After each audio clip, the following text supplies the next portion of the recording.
Okay, so I think we are good to start. First of all, I think is the microphone working okay? Can you hear me okay? Because I'm not sure if maybe yeah, okay. It's yeah. In case that something is wrong, please let me know and I will fix it if I can. Okay, so let's start. So today's course is the title is Data Analysis and Visualization in Python. The idea is this is a 2-day course, and we will see the first day we will learn a little bit of Python from scratch. We will see the Pandas library, the plot9 library, and also a bit of matplotlib as well. Second day will be more on ARCHER2. The idea is to learn how to run Python on ARCHER2. So we can use the same exercises that we have seen in the today, or maybe we can use new exercises. It depends on the time, because the lesson is the Python lesson is seems quite long. So we'll see if we have time, but hopefully yes, we will have time to cover all of it. Well, okay, I will. So, well, the material license, that this is open, partners, UKRI, BCC, the University of Edinburgh, and HP Cray. First, well, important that if you are in this course, it means that you abide by the ARCHER2 code of conduct. That the idea of this code is, I mean, is be nice each other, like what says there that use a welcoming and inclusive language, be respectful, accept constructive criticism, and show courtesy and respect towards others. And in case that you have any issues, please, my recommendation is contact either me or William. William is the helper, the course helper, and tomorrow also will teach a little bit. And but also you have in that link you have access to the well, to the full policy, and also there is a form that you can use. Who we are? So I don't know if let me see if I can share my. Also, I will change because I have to. So I guess that yes, you can see my camera. So my name is Juan Herrera, and I work at BCC since 2000, end of 2015. I'm now ARCHER2 training faction lead. That means that my main task is organize training courses like this one. And also, when I'm not organizing courses, I'm more in the ARCHER2 and Cirrus user support, dealing with queries or installations. So let's say trying to provide user support and improve the service.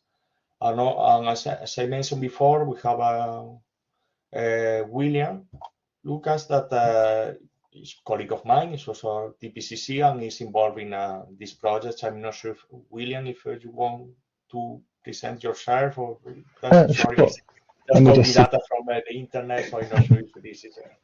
Let me just see if I can get my video on. Sometimes it's a little flaky here. Let's go. I think I know I need to fix my permissions there. Sorry, my voice will have to do for today. I'll show up on camera tomorrow. Yeah, just say hello to everyone. Yes, so I'll be helping Juan run this course today. So if you have any problems during the exercises, I'll be here to help you get around them, to fix those issues. And yes, tomorrow I'll be running you through hopefully this ARCHER2 material Juan mentioned. Yes, so, and as Juan mentioned, yes, I'm involved in user support and the CSE teams in ARCHER2 and Cirrus. I help teach on the MSc, and I'm also involved in one of the Excalibur projects. Thanks, William. So.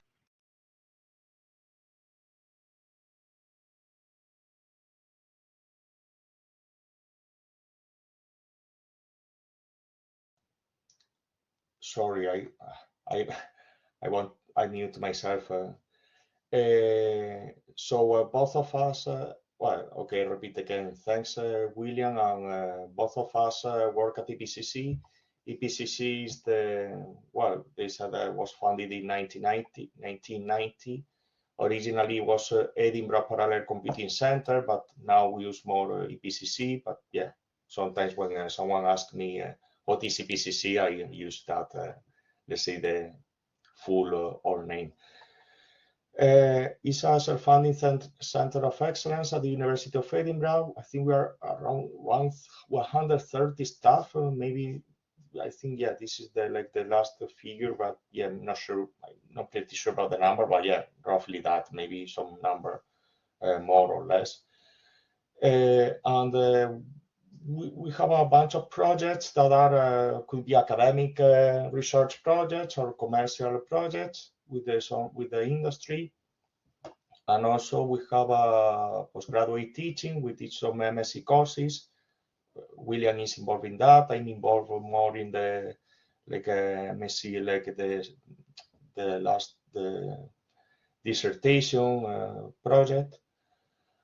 And also we teach HPC training courses like this one. There are two locations, the base center and the ACF. ACF is the Advanced Computing Facility where we host ARCHER2, Cirrus, the IDF, all of the, let's say, the hardware is hosted there. The supercomputers are there. What else? This is in case that you find tomorrow you find ARCHER2 that is worth for you for running experiments, and in case that you want to develop some software or you want to get some funding, just to let you know that there is ARCHER2 offers the support called eCSE, embedded CSE support. That this is a series of regular course that you can apply and you can get some time to run experiments on ARCHER2 and also time to develop your own software or improve this software. So there are more in this link. There are more details. Anyway, I will also I will share this slides with you. So the course description. So the idea of today is to learn Python. This is an introduction to Python, and this the participants are with respect to this is a target for participants with no programming experience. If you have a little, that's fine. I mean, it's not, but we will try to let's say this is an introductory course and see to put everyone on the same page in terms of knowledge of Python. So we will talk about Python syntax, how to work with Jupyter notebooks, import CSV files, use Pandas, create summaries of the data, brief introduction to plotting. We will see plot9 and maybe a little bit of matplotlib, and also work with databases from Python. So for today we will use our laptop, and we will use Anaconda. That is the web installation. It depends if you have Windows, Linux, or Mac. Second day is so what we have learned. Second day is tomorrow. What we have learned today, we will use it tomorrow on ARCHER2. But because I mean the idea is you will find in the future that you can work with the local data on your laptop, so that's fine. But sometimes if the data is classified, for instance, is medical data or is data from the government, that data, normally you cannot download the data and work with the data. You need to log into an external machine using SSH or even using a web browser. How it's called, I think it's Apache Guacamole. It's a interface that you open it with a web browser and you get a terminal where you can execute your commands. That could be Python, or also could be R. Well, R is explained in another course. So tomorrow we will learn some like the basic things of ARCHER2, and also we will be able to run exercises there, in the ARCHER2 data analysis nodes. So this is well, the timetable for today. So let's say we need to is from 9:30 to 5. We will have a morning break at 11. It's half an hour. Lunch break at 1 will be an hour. Half an hour of afternoon break at 3:30. And tomorrow the timetable is similar. Morning break at 11. Lunch break will be slightly early, will be 12:45 rather than 1. And the afternoon break as well, like a 15 minutes earlier than today, 15 past or 3:15. So for the setup, day one, we will use our laptop. We will have we use Python 3, Pandas, .9. So today the goal is have a working version of Python on your laptop, workstation, or desktop computer, familiarize with Python. Tomorrow for the exercises, we will use ARCHER2, and we will need a SSH client. Recommend mobile extern, but if you are familiar with the Linux or Mac, you can also use the terminal. Use the SSH client that you are more familiar with. And goals is log into ARCHER2, familiarize with ARCHER2, and run Python scripts on it. So there are two important links that I will copy and paste in the chat. The first one is the course material. That is, let me there. But there you can get access to the. If you open it, you will see the timetable and the lessons. And also we will have the collaborative document here. More about this. So, okay, I think we can start introduction, give a little bit of an introduction to Python. What is Python? Python is a programming language that are, well, you know that there are several programming languages like C, C++, Fortran, Java, R, Python, and yes, a long list. I'm sure I'm forgetting many others. But the idea is Python is a programming language, and it's mentioned that is interpreted language, because we have languages that you need to compile your code in order to execute it. But in this case, in Python, you don't need to compile it. So that's why it's interpreted. And this, well, Python we use for the programming language, and also for the tool that we use to execute the scripts written in Python language. And the Python, we can use it interactively. Like today, we will use that method, and also we can use it in a scripting mode. For instance, tomorrow, when we use Archer, we will see the second mode. I mean, it depends. For instance, if you are playing with data and you want to like to learn or know how the data is, play with the language, my recommendation is to do it in a interactively mode. But at the moment that, let's say, you know what you want to do with the data, and you're familiar with you are familiar with it, my recommendation is to write a script, a file with the Python commands, and you can use this script in the future. Why is better? Because also one thing that now is recommended for best software practices, or let's say research, best research practices, is the concept of reproducibility. What that means is that if you conduct some experiment today with some data, you will be able to repeat the experiment maybe, I don't know, next week, next month, or other people who read your research will be able to repeat the experiment. If you have a Python script or a script that documents, okay, I follow this step, then this step, then this step, it's way easier to get this to facilitate reproducibility to other people.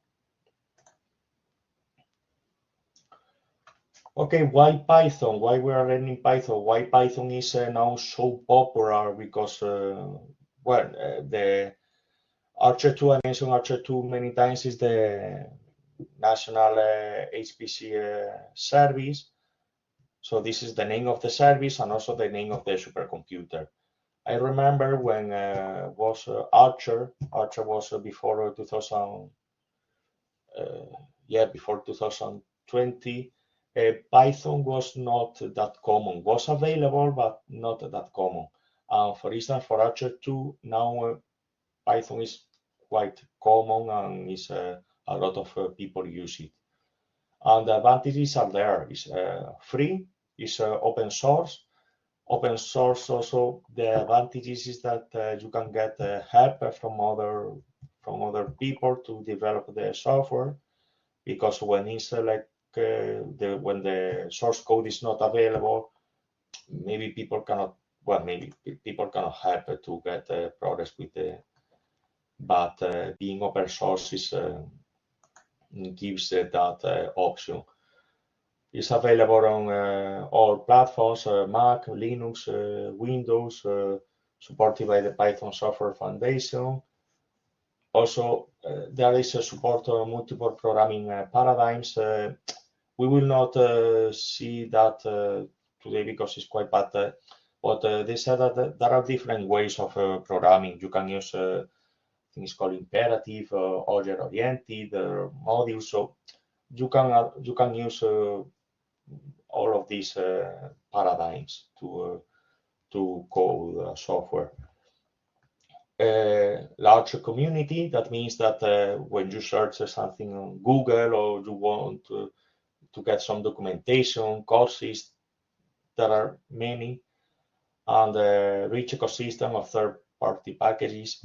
That means that there are a lot of libraries. So for instance, if I remember once in a project, I had to work with the medical images. I think they were called DICOM or DICOM. These images, if you, they were was a library in Python that could handle these images.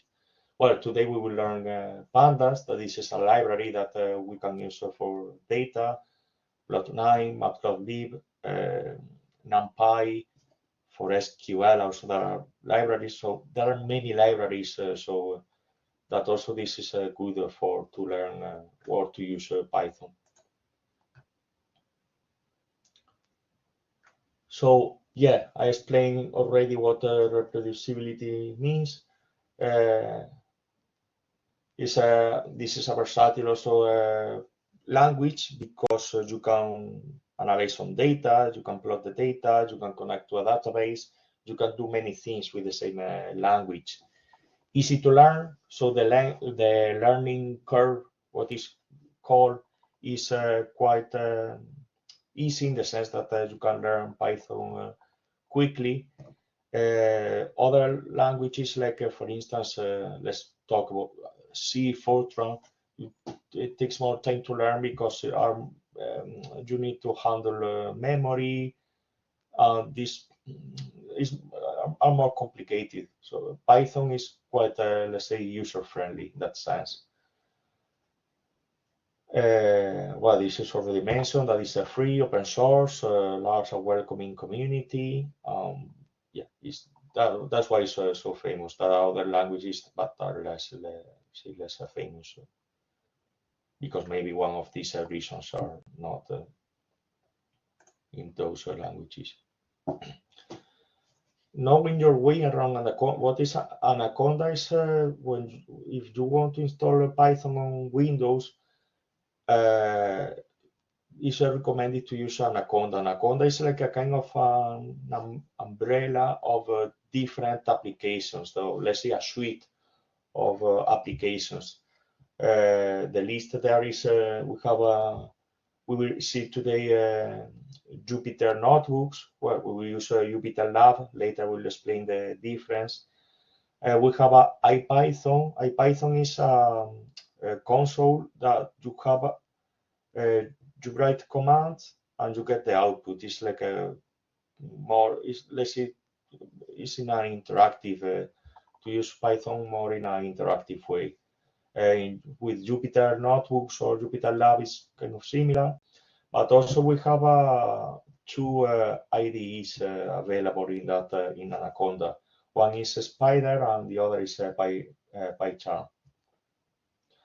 IDE is integrated development environment. The idea, for instance, recently I had a project that I had to develop in, well, in this case was Fortran, but and doesn't matter. Well, let's see, other programming languages could have been used, and I use Visual Studio to write the code, because for Python was like a more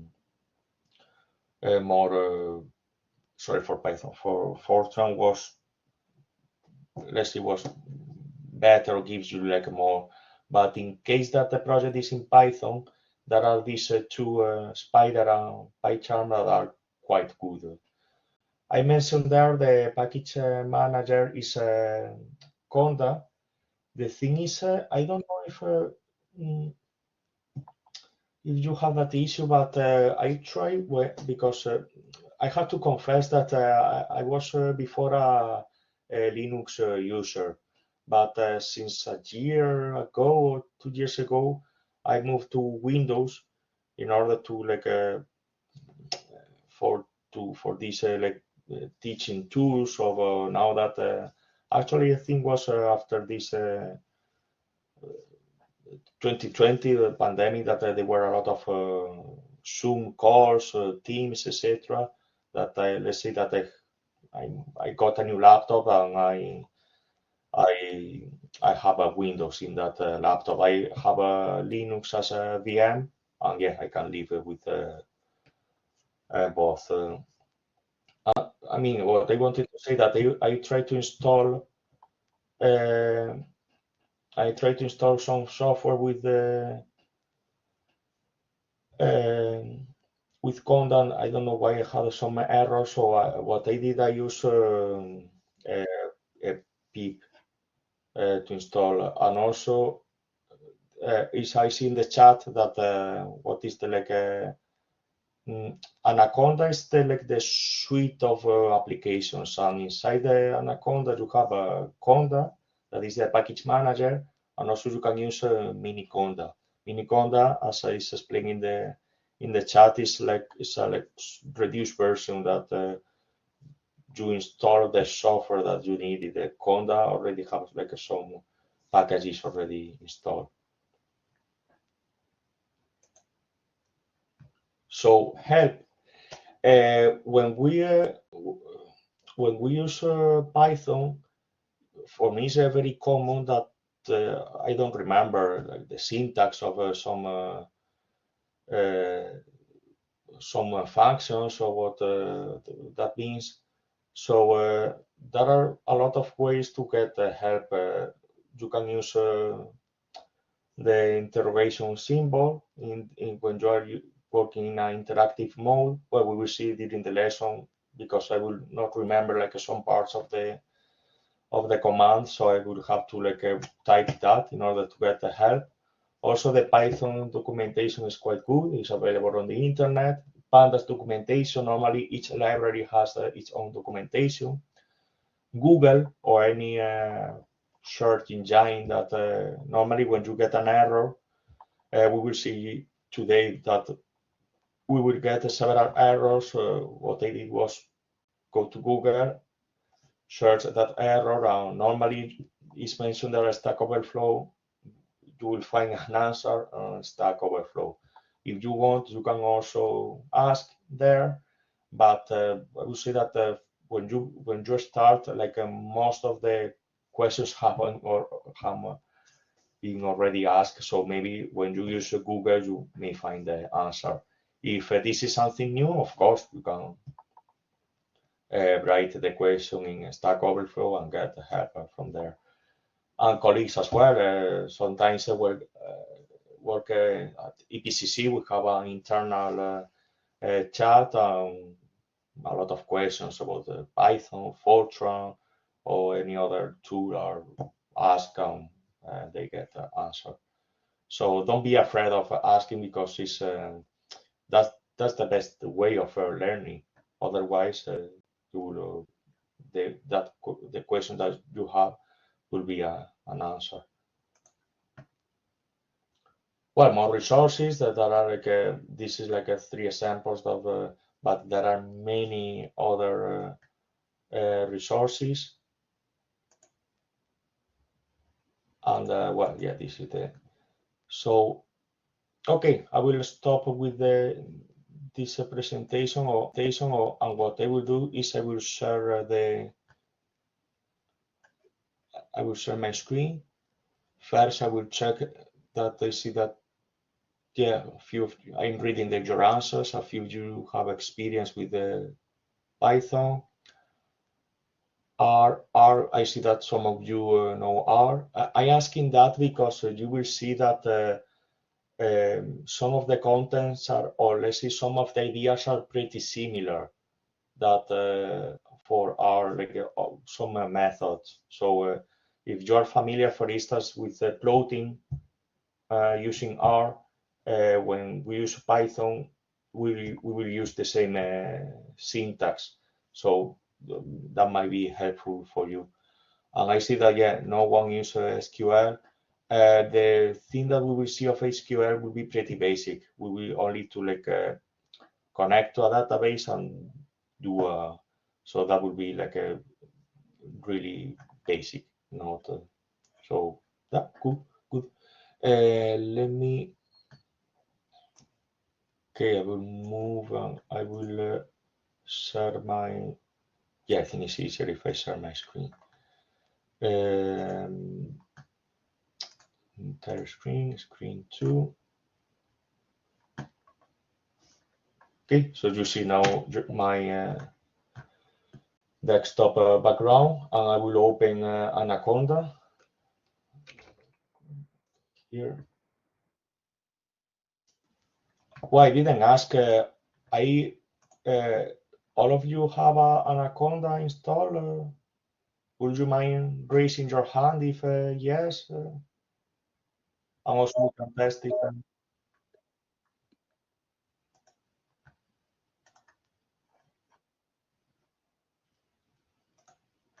I mean, I said Anaconda, but could be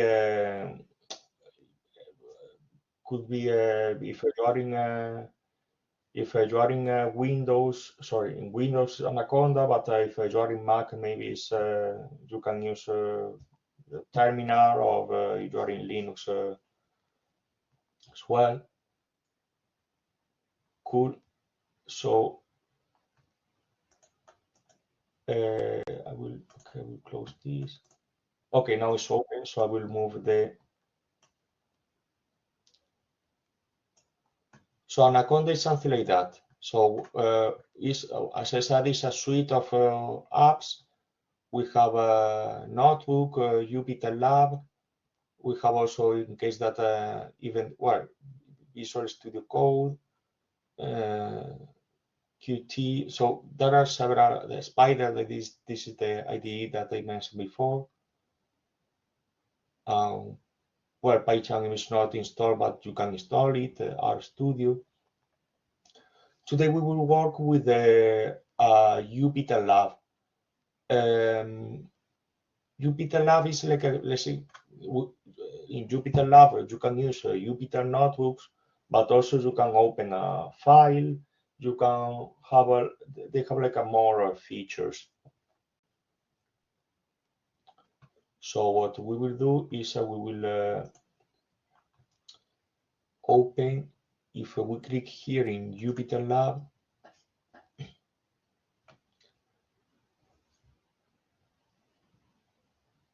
at some point a tab will be open in my, you can see the, yes, taking some time to open, and I think this is the,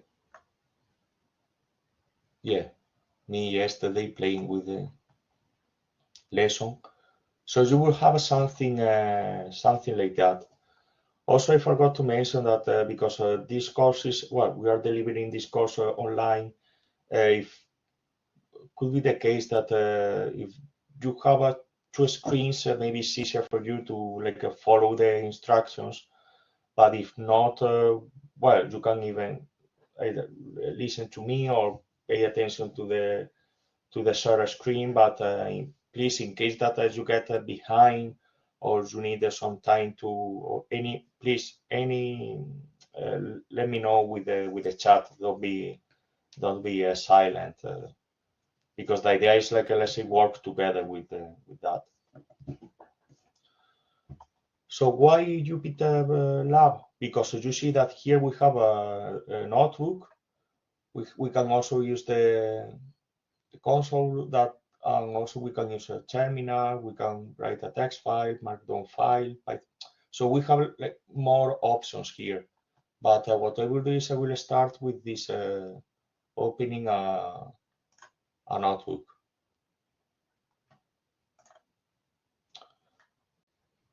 So give me a moment. I will share what the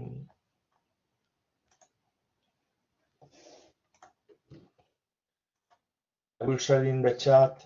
This is the, they say this is the lesson that I will follow, and I will like some of the commands that are in that lesson. I will replicate that in the. But the idea, this is like a kind of live coding, so it's like execute the commands and see what happened with the. I will make this maybe if I. Yeah, I think that's better. Okay, so to execute the, let me, so we got something like that, and we will use, today we will use Python in an interactive way. What that means is like we give a, let's say, question, we introduce a command, and we get an answer. We can use Python as a big calculator. That could be, for instance, if we execute that. To execute that, we need to press Shift and Enter. If we press Enter, we get new lines.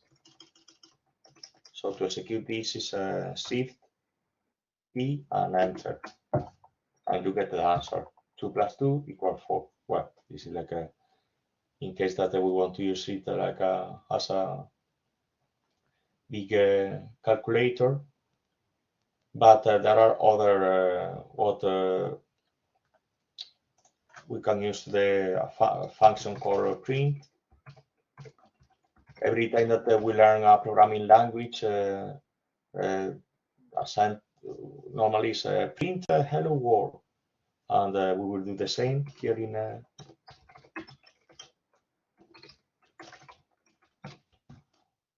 execute again, Shift Enter, and you see that hello world is printed. And yeah, that's so. Give me a moment that I will. Oops. I will see if that works. No, sorry.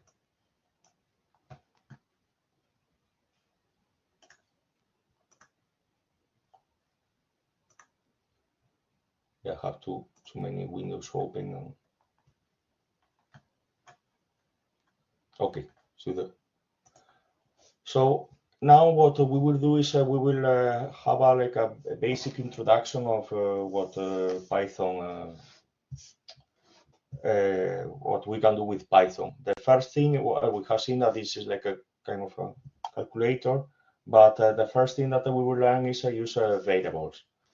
We will learn there are more, but we will learn now 3 types. One will be a text, and also the other 2 will be numbers. One will be integer, and the other will be a floating point number. So the samples here is we have for instance, text, data carpentry. This is this variable will be a string. So if we save that, and now we type text, the output will be the value of that variable, that is data carpentry. Also, we can check the type of the variable. This is a Python function, type text. And we get that the type is str, is a string. And we can do the same with the, for instance, we can use a number equal 42. Again, we can print, show the number, is 42, and the type will be integer, I guess. All right, yes, int. And the last one is we will see a p value. That is 3.1499. Oops, 9.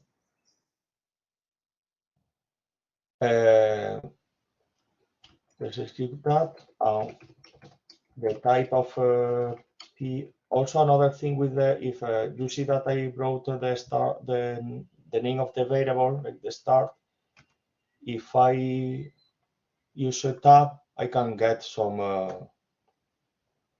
a menu where I can choose, for instance, if there are several cases that match, you get a menu, but if not, you get the whole. This is a pressing tab. Okay, so the type here is a float. So for now, we will work with these strings, integers, and float. So this is regarding variables. We have also the operators that imagine that if you want, you can do number plus p-value. If you execute that, you get the answer, well, the addition of these 2 values. Also, you can, well, this is addition, multiplication is with the asterisk. And what else? Power is double asterisk, so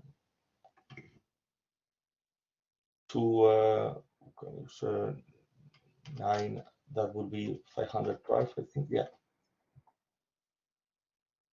And also we can get the modulo of, so if we execute 13 modulo 5, the answer is 3. So this is what we can use, and also I have been explaining already before that we can also compare and we can get booleans that could be false, true. So if we execute this, 3 is 3 greater than 4, we can get false. Well, we will get a false. And also we have and or, in case that true and true equal true, true and false, if I remember right, would be false. Also you can, this is I mean, I'm executing like a true and false. It depends on the, when we see conditionals, you can execute a comparison, and if it's true, you will execute the code. If not, you will not execute the code. But also you can compare several things at the same time, and you can use and, or also you can use or.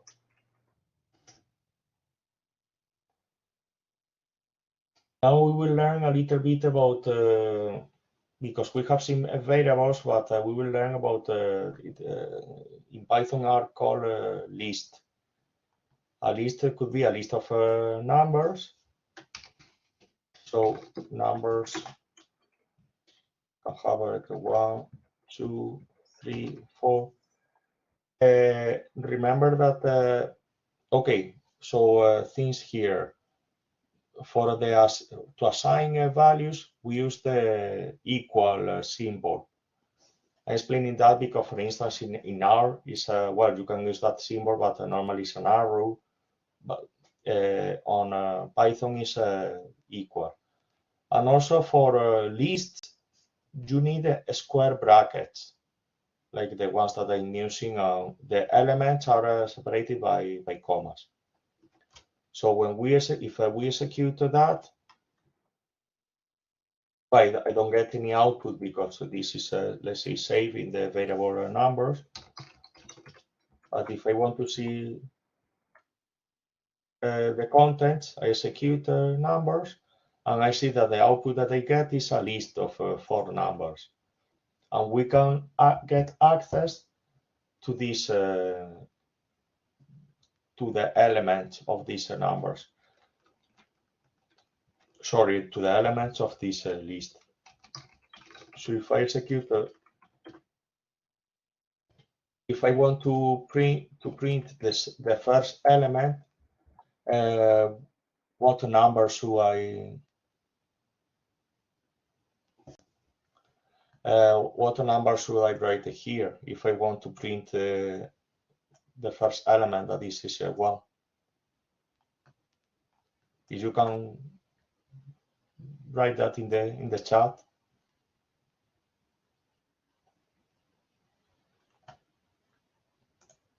Yeah, some people say 0.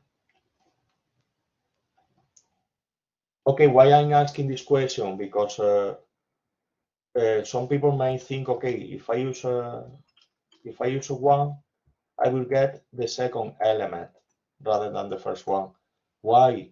Because in Python comes from the family of C, and in this, let's see that in this family, you start counting by 0. The logic of that is in order to use easier mod, like the modules. You start counting with 0. There are other programming languages, that is Fortran, R, that they start using 1, because it's kind of like natural numbers in terms that, okay, the first element is 1. But in Python, you need to remember that the first element is 0. And another question, what is the last element of the, how can you access the last element of the array?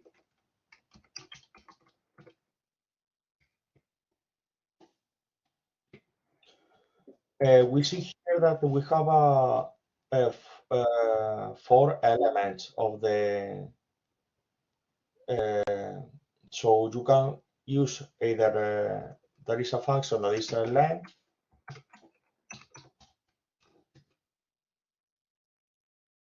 no, but this function will not work because they will return, you can use something like that to get the last element, or it's a way easier to use a -1. So -1 is kind of like when we have the list, this is 1, 0, 1, 2, 3, and the -1 would be like this goes back to. Well, I see that. Yeah, not sure if you can see my the pointer in the. But the thing is, the 0 is the first element, so you go like a back. Oh, thanks. Yeah, I see that in my screen like it's all the time like this.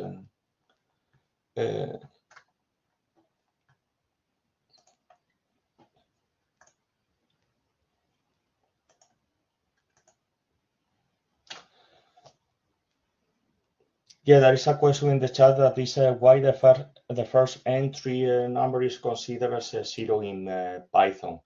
The logic, to be honest, no, I don't remember exactly. Is it related with what we have seen here with the modules of this? Because it's like I need to check that, but in theory, it's easier to use this.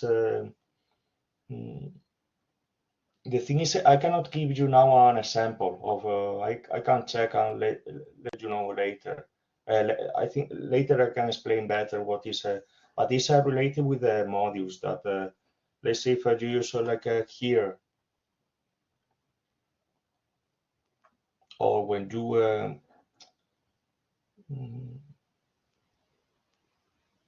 I will check and I will explain later because it's related with the modules, but now I cannot give you like a proper example of how to use it properly, or why, let's say, to explain the reason behind that. But yeah, it's a good.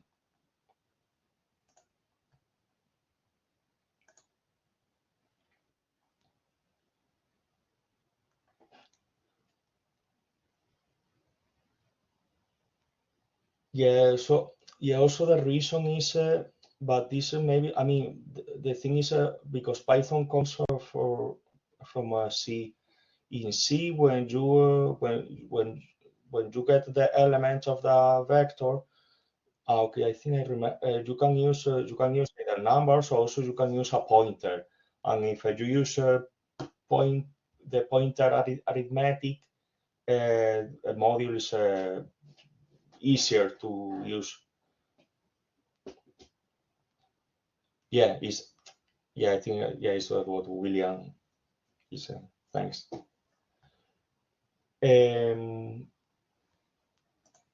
Okay, continue.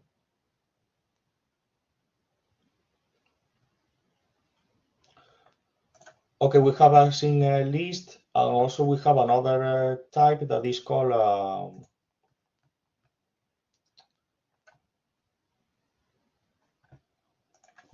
tuple. That is, this one is rather than using square brackets, we'll define that. You use these round brackets.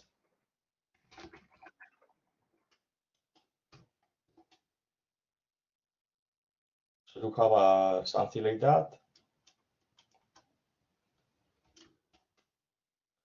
And also you can get access to elements of this number 2. The difference with the list is that in a list I can modify elements of the list, but in this in a tuple I cannot do that. Is if for instance in the list, let's say numbers, the second element, I can say that is 44, and if I print numbers, you see that the third element has been modified. But if I try to modify an element of a tuple, I will get an error. Also, this is here normally when you use Python and you get an error, some people, like, you could panic, or oh, what is that? One thing that I love personally, I love of Python is the way that has to handle errors. When you get an error, you read well, this is because it's only one line, but imagine that you have several lines. Here you get an arrow saying the line where the error took place, and also tells you the type of the error, that this is an error related with the type, and gives you let's say, an explanation. It's not like in other languages you get segmentation, fault, buffer, overflow, error 1, and what is that? So there you get that the tuple object does not support item assignment. So when you define a tuple, it's kind of a constant. You cannot modify it. Okay, so we have seen list, tuples, and also we will see dictionaries. So a dictionary is when you define a dictionary, is a container that has is a pair of object that is keys and values. So we will use translation equal, and you need to use this. Let me see if I find them in the. You need to use this. Okay, I remember now the name. Curly braces. I think yeah, will be. So the way of defining that is one column. So one will be the key, and the value will be after the column. So you will get first. So you need to remember in Python, all elements in could be a list, tuple, dictionary, are separated by commas. And the way of defining an element of a dictionary is like that. So it's a key, column, and then the value. So we can have something like a 1, 2, second.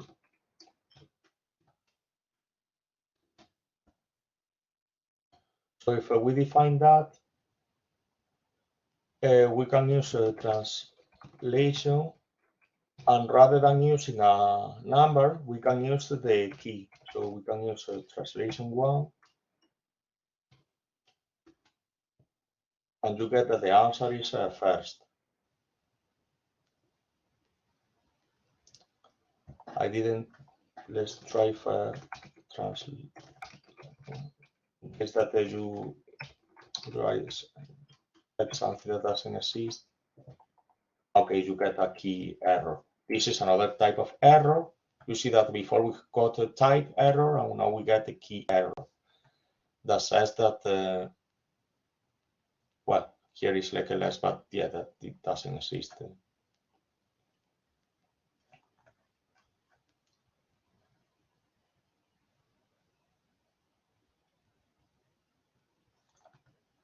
And also here you can modify the elements of in the dictionary. You can type. Imagine that you have a typo here in second. You can modify that value. Okay, so to finish this introduction of just we can use we will explain how to define a function in Python. To define a function, okay, an example is we need the keyword def of a definition, def, and then the name of the function, our function. In the brackets will be the element that you will let's say the argument that you will use inside the function.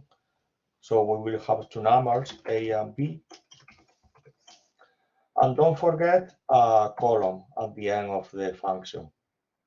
So now when you press enter, you see that the next line is indented a few. I think will be 1, 2, 3, for spaces.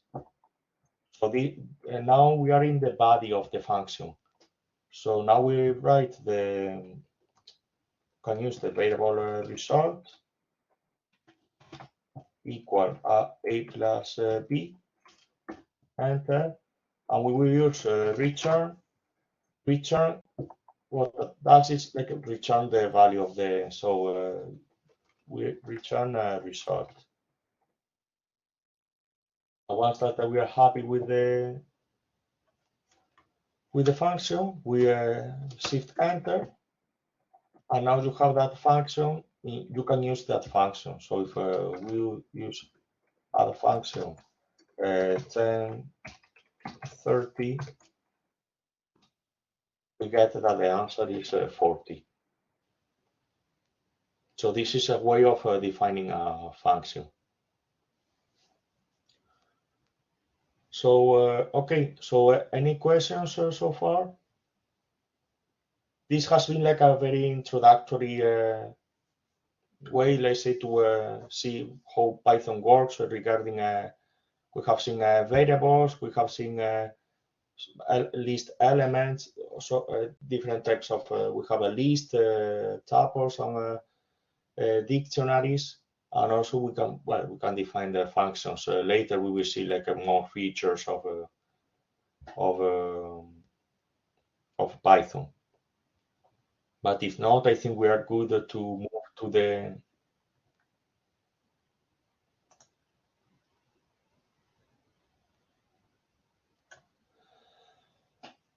there is a question of how to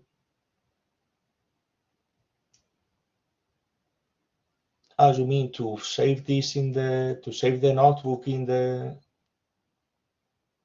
I think in file, don't you have this like a save notebook? You can maybe save notebook as so if we click here, you get a save file as and you can choose you can save in the desktop. Yeah, I will say save notebook as actually. Okay, I will try so to save. Yeah, you see that now this has changed. And if I open desktop, is yeah, have a lot of files, and one of them should be called ARCHER2. Yeah, this one. Good. Okay, so next is to we will start working with the we call it data frames. What I would think maybe it's easier if I share the lesson.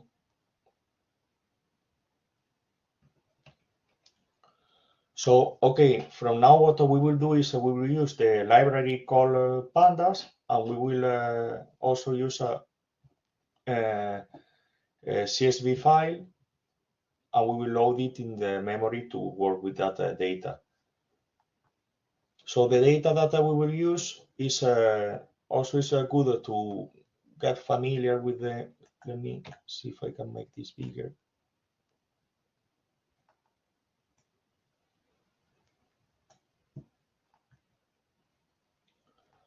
So if I don't know if you have downloaded the data.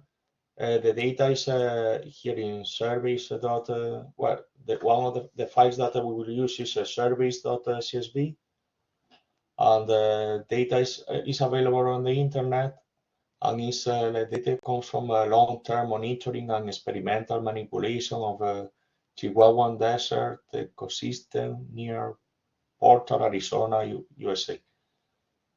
So what you need to, well, remember, what you need to get familiar for the lesson is the columns that you have. So we have a record ID, so it's a unique ID for the observation. Also, we have the date, month, day, year, plot ID. That the plot ID, the idea is let's say that the area is divided into plots. So you have a, depending on the area, you have a one number of another. Species ID, that this is a two-letter code. Also the sex of the animal, that could be M or F. Input length and the weight. And if you open the file, you will find something like that. This is the structure of the file. What is called CSV is a comma separated values.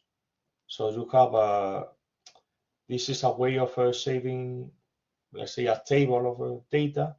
So the first line is the name of the columns, and also you have the second line is the data, second, third, etc. is the data itself, separated by commas. There are also, you may find, but it's less common, how it's called TSV, that is tab separated values. Rather than a comma, you can find a semicolon to divide the, it depends. Because for instance, in also could change on the language. I'm not familiar with other countries, but for instance, in Spain, to have the decimal part, you divide it using a comma rather than a point. Well, in a lot of cases, you can use a point because it's like if you download the end, you get familiar when you download data from, let's say, from US, UK, they use a point, and you can also find it, but yeah, it's just the reason behind. Okay, so what we will do now is we will load we will use Pandas, that we will execute this import Pandas as a PD. This as is used in case that we don't want to use the whole name of the library. This is like a kind of a shortcut of the library. What I will do is, okay, let's move to the lesson. And yeah, one moment. Sorry, I have too many windows open, and this is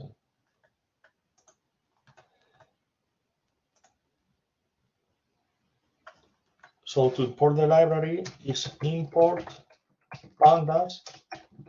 So if you execute that in the future rather than PD, you need to use pandas. But in case that you, let's say, this is like a common practice to use like a short name of the library rather than.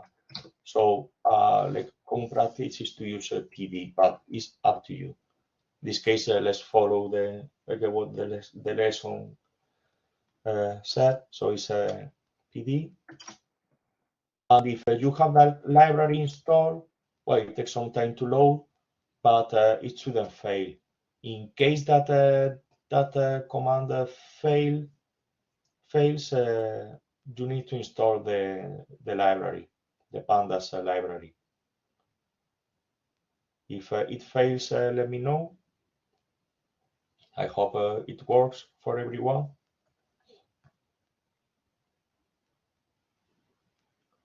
I see in the documentation that this is called a Python data analysis library, Pandas. But yeah, to be honest, I don't know. That would be good to know where Pandas comes from. Yeah, I see that the P will be for Python, A for analysis, but yeah, yeah.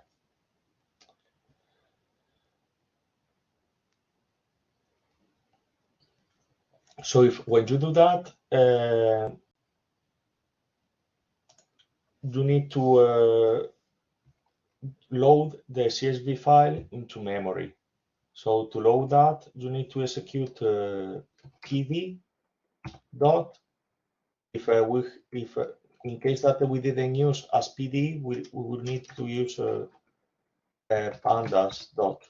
But in this case, we will use pd dot. PD is the library, and the library contains a lot of functions. And one of the functions that we will use is read underscore CSV. And here, that I guess that here we will get like some. We will use the.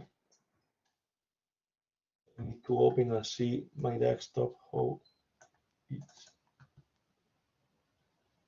I know it's not.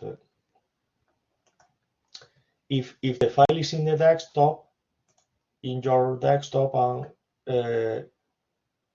you can type the name of the file, surveys.csv. But I imagine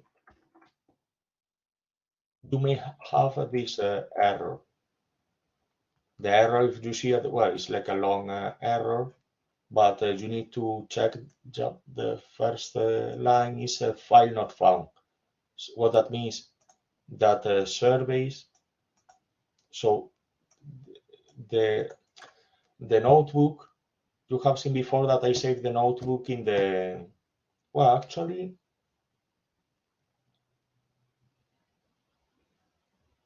yeah, the one way of fixing it is to save the notebook in the same directory where the file is. So if you save that notebook, you can get access. If not, what you can do is you can write here the relative path of the. So if you go.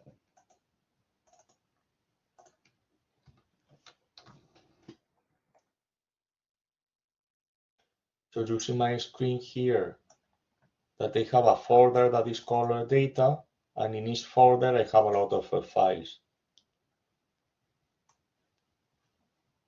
So if I execute, or rather than this, if I specify data surveys.csv, I will get this output of, oops.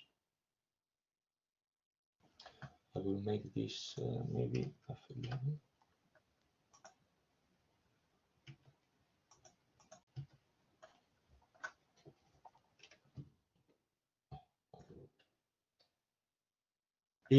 Is it working for everyone? Did you need any help to get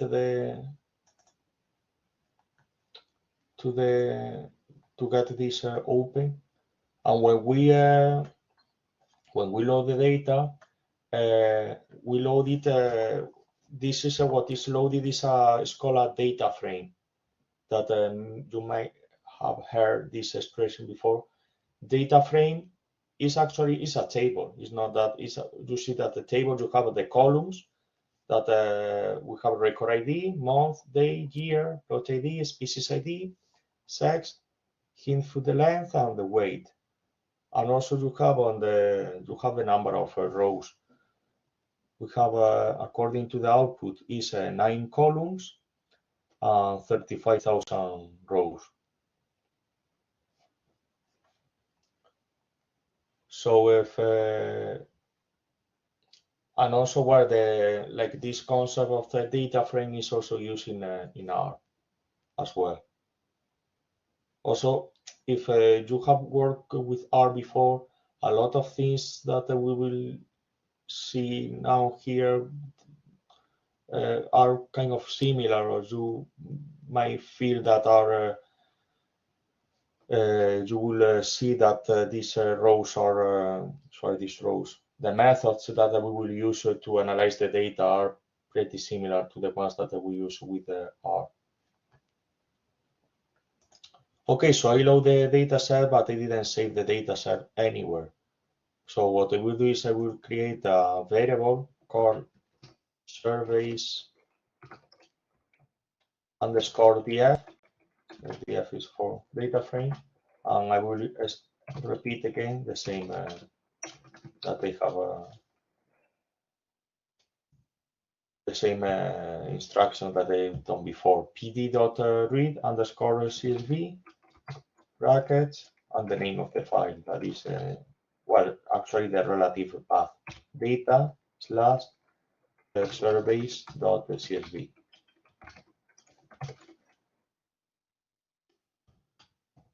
when I execute that, I don't get any output because, yeah, this is saving a variable. Also, if you are curious to see what is the type of a surveys dot,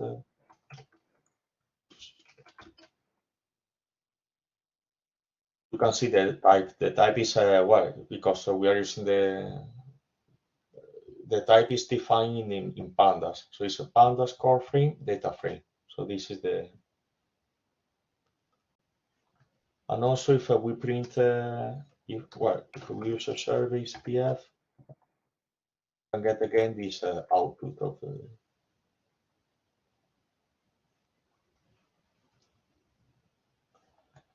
here when we print, well, you see that we print the first 5 columns, sorry, the first 5 rows and the last 5 rows, but there are functions that could be used to get part of this data frame.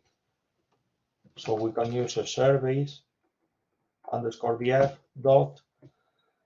Here is a thing that is not, let's say, maybe it's not common, or is maybe you don't find them in other programming languages. In this case, we have defined a variable. This variable is called surveys underscore df. But this variable in itself has functions inside, so you can use the function head in order to print the first 5 elements.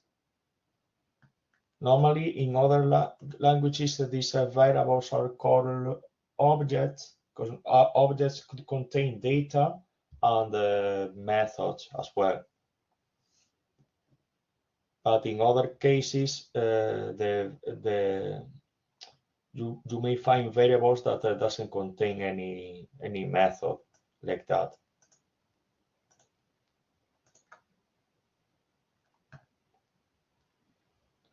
For instance, but well, this is like a little bit of if you use in C, all variables are let's say only data. You don't have these you don't have functions inside this.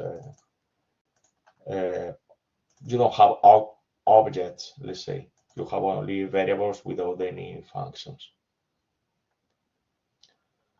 So this is if we want to print the first 5 elements. If we want to print the last 5, is tail dot tail.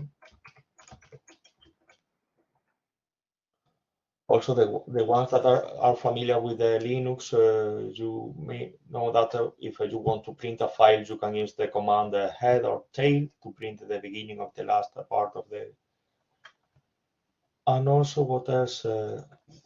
We printed the last 5, but if in case that we want to print the last 15, we can use tail and give us an argument 15. What I said about the name, so sorry, the name is help. We can use surveys dot tail if we want to know more about this function. Oops. You see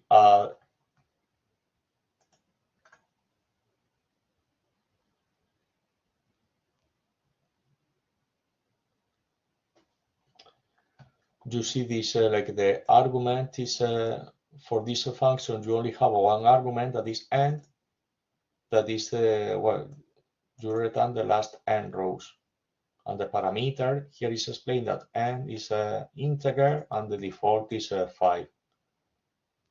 The returns, see also data frame, and also here you, because before we uploaded data frame from a CSV file, but you see that here you can also define this.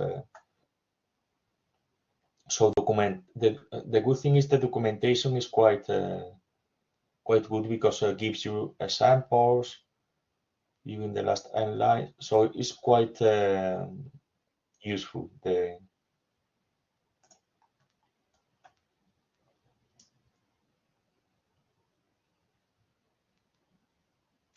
I see in the chat that there is an error with it's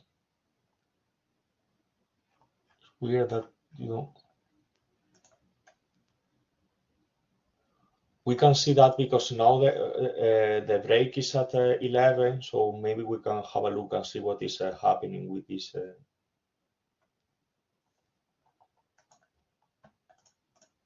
With the error, but yeah, we have like 3 minutes until the break. We have a yeah, we'll see during the break. So, sorry, you're getting this error, but yeah, we'll have a look at it. So before going to the break, more things that we can do with the data frames. So the df.dtypes, we can get the data types of each column. So we have seen before that we have a float and an integer.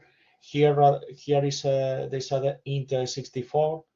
In case that you wonder why 64 is the number of bits that you use to save the number. In all computers, it was used 32, or it was possible to use 32 in some cases, but if by default. But if you use 64, that means that you can save greater numbers because you have 64 bits to save the number rather than 32. And the same with the floating point numbers. If you use 64 bits, you can have a better precision that if you use 32. Also, you have a species ID and sex that are saved as characters, are strings, but in the data frame in Pandas, these strings are considered objects. So that's why we get that output. What else? Yeah, I think after the break we can continue. This part has been like let's say quite introductory.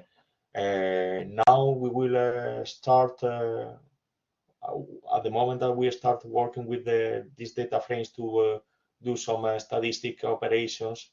They will be like a more, let's say, more interesting or more. Okay, so I think that everything is okay so far. I don't see many questions, but yeah, if you have any questions, please let me know. And now we have a break, so the break will be until 11:30. So you have a half an hour break. Yeah, if I might be around during the break in case that you have any questions, but if not, see you at 11:30. Thanks.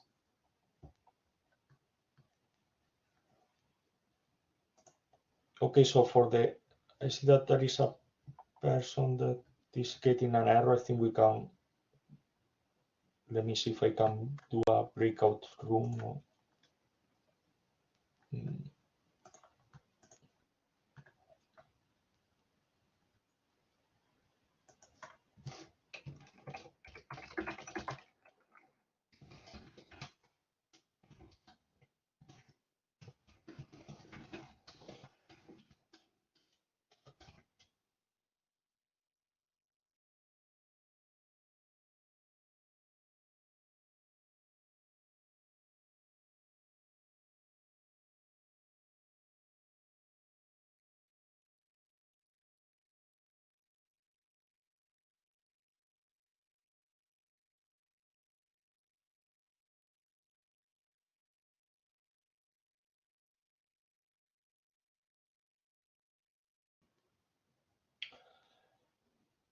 Okay, so 11:30. I thought that I hope that you have a nice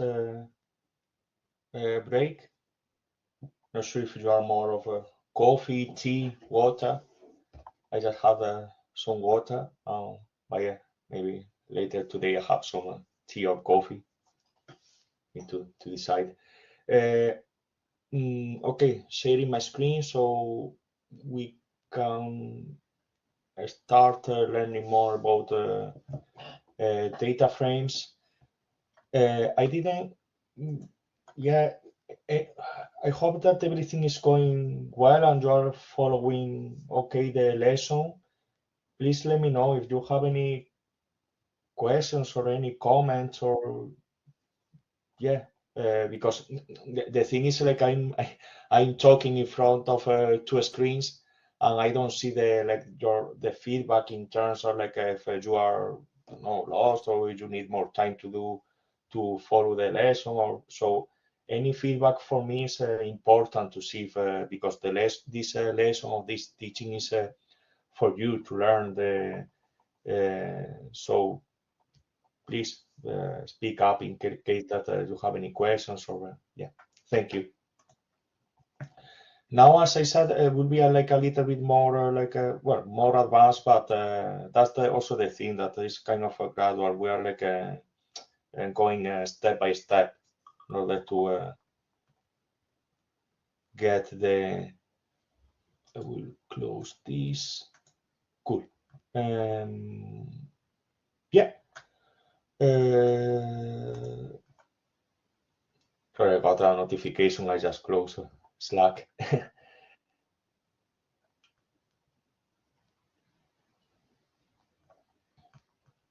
Yeah, glad to hear that the problem is solved. So I think we can. So because also I did just to start from scratch, what we will do is we will repeat because I think I restarted the kernel. So what we have done before is we import the pandas as PD and we upload the data frame to our. So we open the data frame. We save the data frame in a variable. Well, okay, let's talk it like more. We opened the CSV file and saved the contents in a data frame in our memory. So it's we use a surveys _df equal pd.read _csv and the name of the file. In my case, the notebook is in desktop and I have a folder called data. So I need to specify data and the name of the file that is surveys.csv. So these are the two commands that we need to continue with the lesson. We have seen that we can use surveys.head to see the first 5 rows, surveys.tail to see the last rows, the last 5.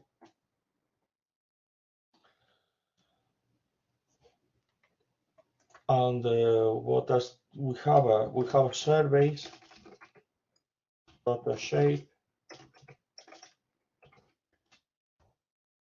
In that case, we get the number of we get a tuple with a number of rows and a number of columns. So we have more than 35,000 observations and observations rows and 9 columns. In case that we wonder what the columns are, we can also execute the columns.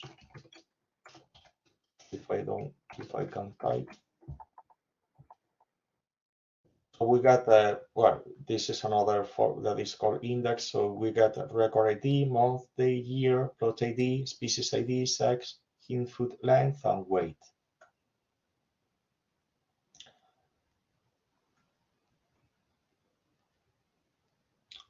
Also, I didn't mention to because this is like, let's say it's a table.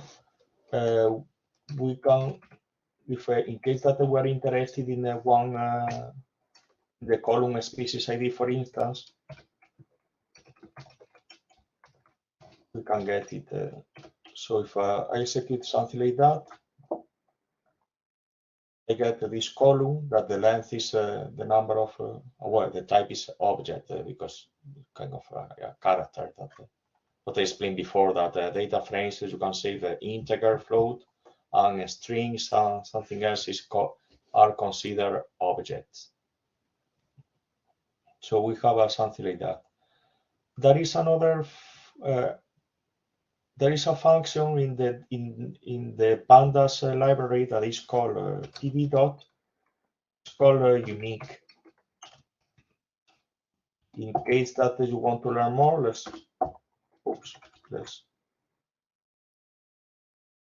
you return unique values based on hash tables. Blah, blah, blah. Parameters are values that is a 1D array like and returns yes, the unique. Let's use it. Well, you see all of these examples. td.unique, and then is our data frame that is called surveys df. I'm interested in the species ID. Bracket. So when I execute that, I get an array of with all of these unique values. That you see that because in checking these are the, so this is a useful function in case that this is also called we can call it you see in other lessons or in other categorical data. Categorical data means that either you don't have, like, let's say, infinitive values in that column. You have a set of values that are valid. If not, they are not. Well, you see there that is there is a value that is called none. That is like we will see later, not a number. This value is when we made the observation is made, and for instance we don't know the weight of the animal, so we put it none. That is not a number.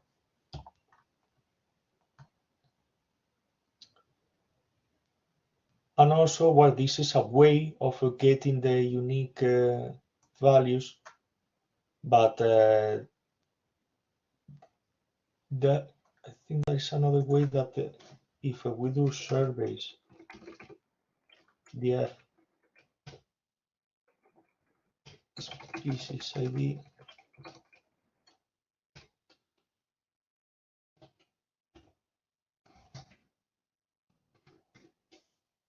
and just trying to see if, oops, it doesn't exist.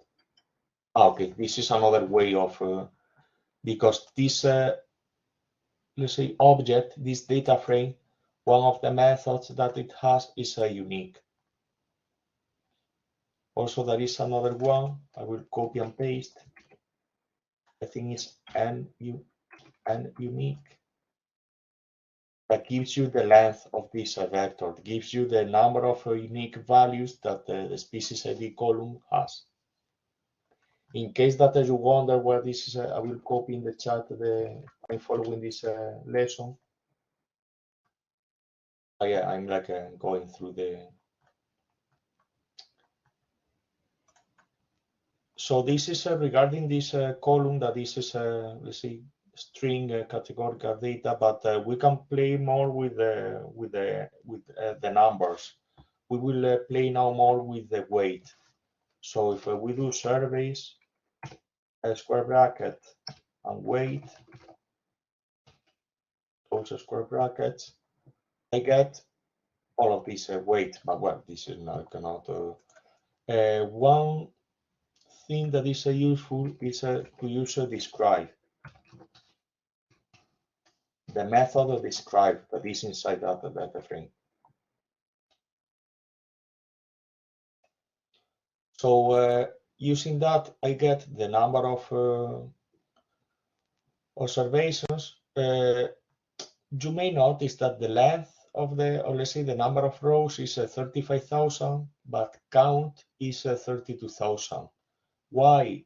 Because when we use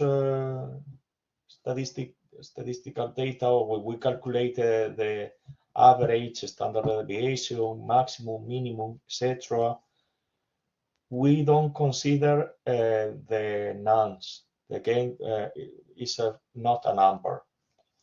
So that's why count gets 32,000 rather than 35,000. That is the number of rows. With that, you get a description of all of these. Well, also you see the type is a float. You get like a summary of all of these. But in case that you want to get only some values, some values like some. Imagine that you want to get only the minimum. You can use a surveys dot. Well, okay, specify the column is weight dot minimum. This is 4. It's like you got this,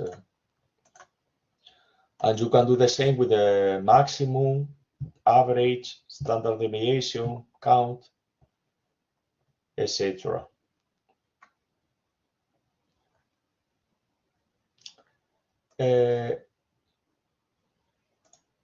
Okay, so this is regarding, let's say, statistics of one numeric column.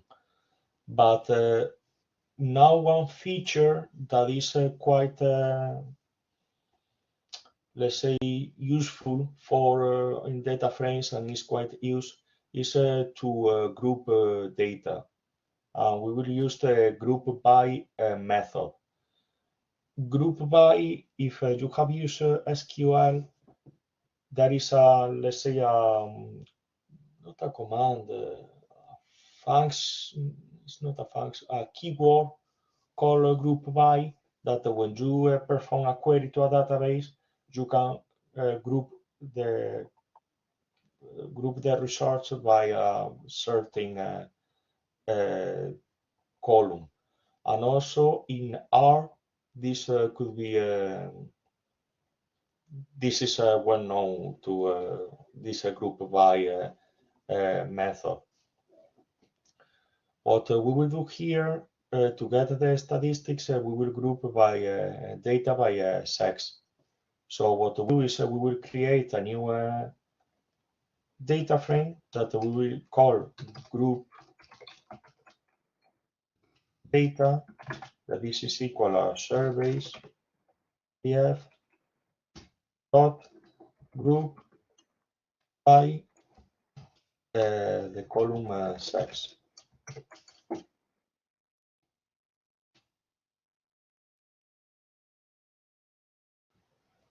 So we execute that, and we can get group data dot describe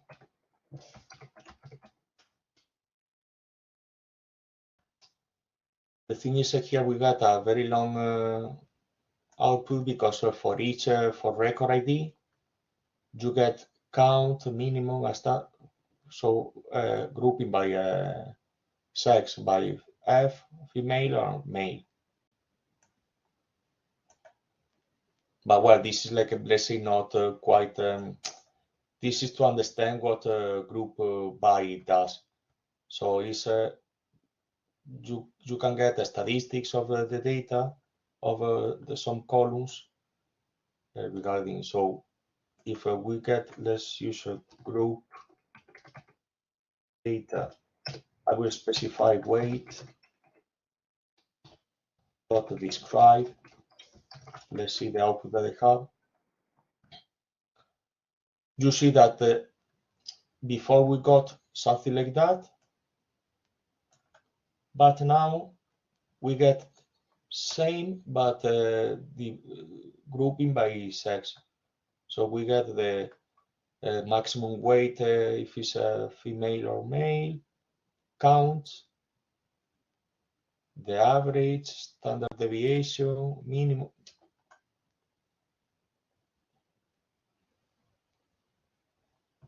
So you can get, let's see, the description of this, or what even the like.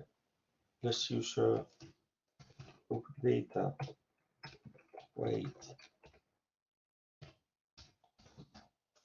average. So you get the average by sex. And also you can get the group data. You can also use the average of all of these.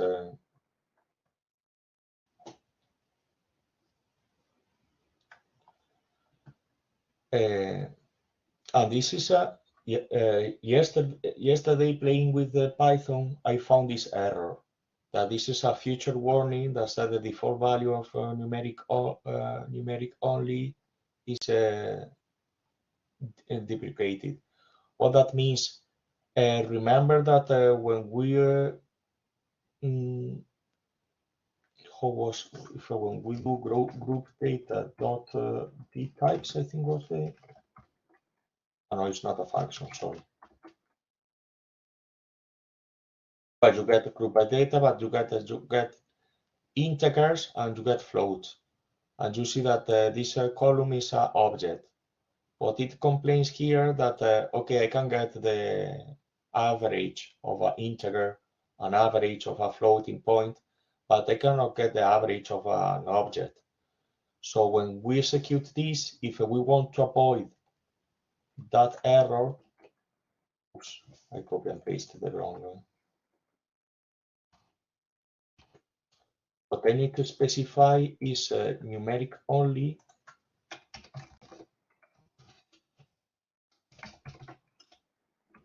equal true.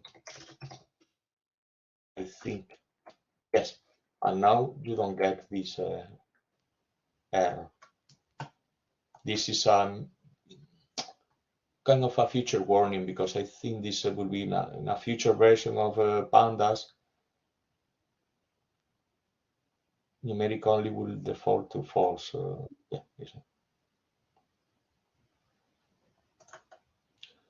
there is a question asking if you can specify the columns. Of course, imagine that we want to use only weight, so we get a group data. To specify the column, we need to use a square brackets and the name of the column. And now we can use me. And we get something like that. Because we use the group data by sex, we get the output is always group by.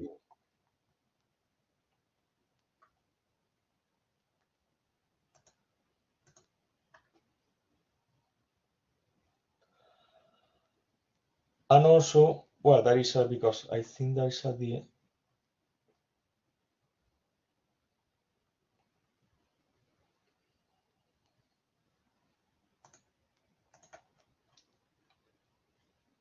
Yeah, the end is a little bit of bloating. There is we are grouping using one column, but we can actually use two.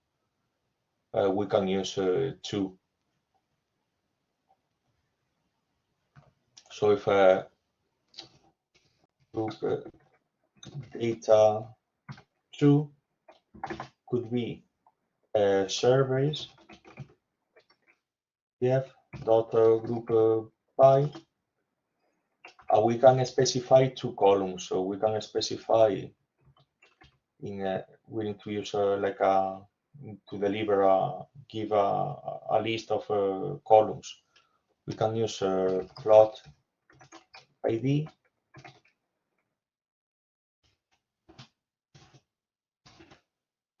and we can use sex.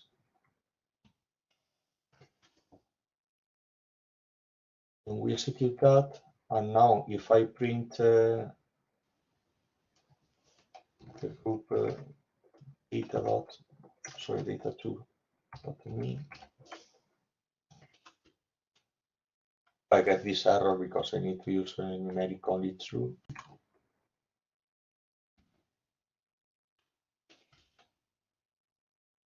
You see that I group by plot ID and by sex. Well, I get the mean of all of the columns, but well, maybe, I mean, the mean of the day maybe it's not that. So I think it's for weight is I will specify.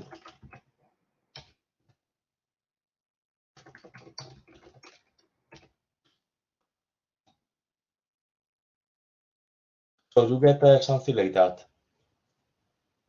Get for each plot ID, you get sex, female or male, and you get the average weight.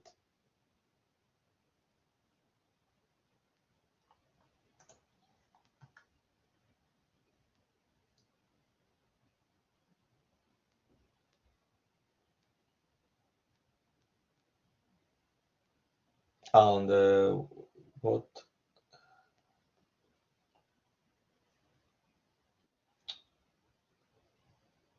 Yes. So this was the command that I use. Actually,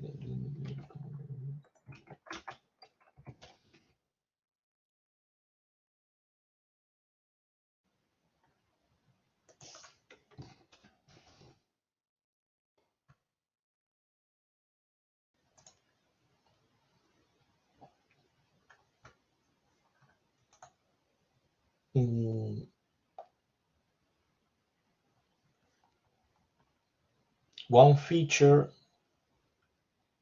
that we have here is that this output, okay, we'll copy and paste here on the bottom. Imagine that this output is in kilograms, and you want to, for some reason, you want to use grams in your data. It's pretty easy to, if you do multiply by 1000 here, you get the same values multiplied by 1000. So rather than going value by value, changing it, you can perform the same operation to the whole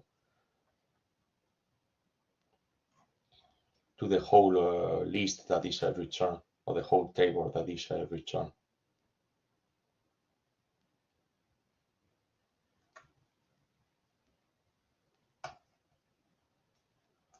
Also in the documentation is explained how you can do, because we are talking here about weights, but what if rather I want to to get the number of samples that they have by each species. So I can get species, I will create a variable, species count equal. So that will be, we will use surveys, the data frame, dot group by species ID.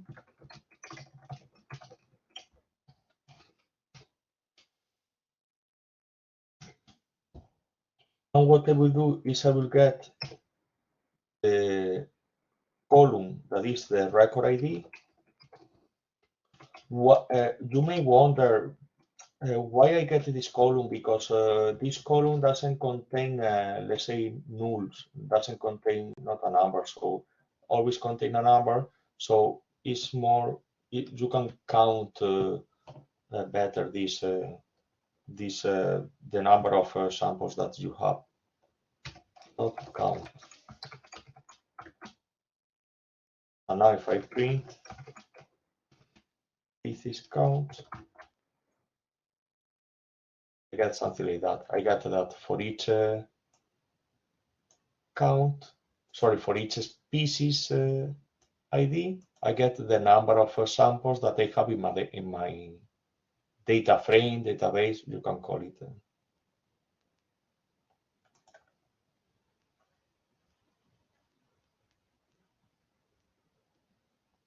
And why I'm creating this, because here I see this is in a table, but in case that I want to see this in a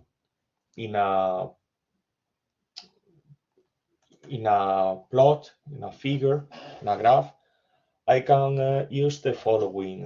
I can use species count dot plot. What I need to specify here is the kind of plot that I will use. So it's a kind equal bar. If I execute that, I get something like this.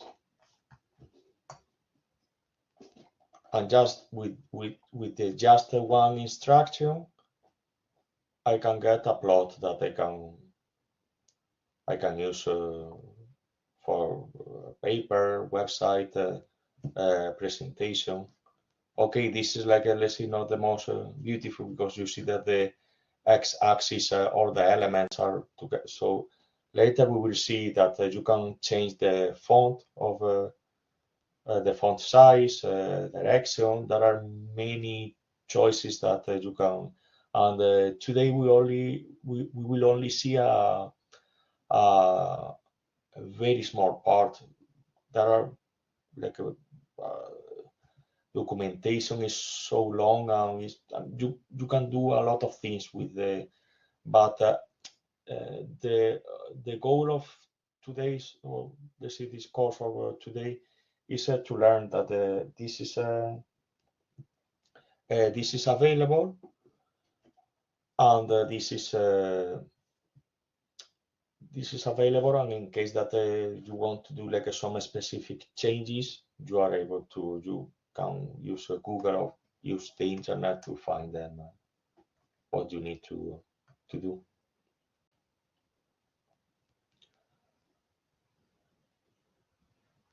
And because okay, I see that there are some exercises here.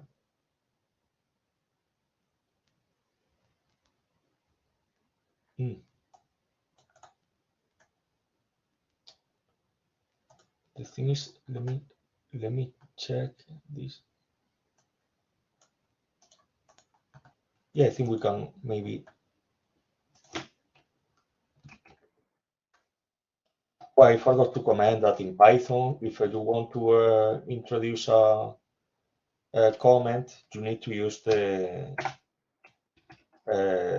hash symbol to, and you can create a comment of.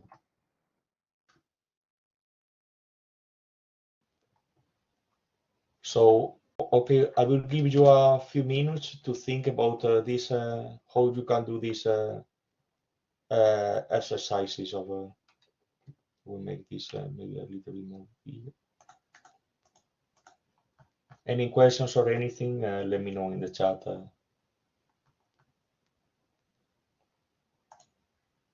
I'll be back in a minute.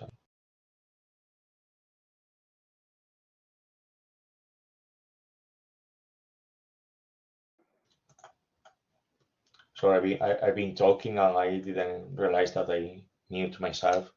That sorry about that. These are the last commands that we execute. I don't know if these are the, but in case that I will paste in the chat that all the commands.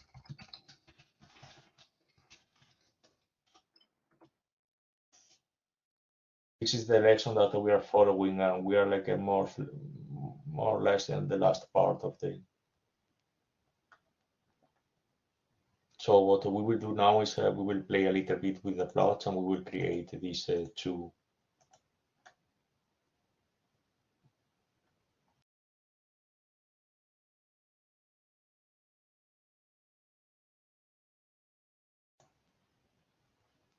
Okay, so let's continue. The idea, I mean, rather than let's solve these exercises together. Actually, yeah, let's test if I can. Let's see. Okay, the first one is create a plot of average weight across all species per plot. Okay, let's see. All species per plot. Okay, if it's per plot, I guess that I need to group by. Yeah, let's see if I made voice service data frame group by per plot. So I guess that I need to group by plot ID.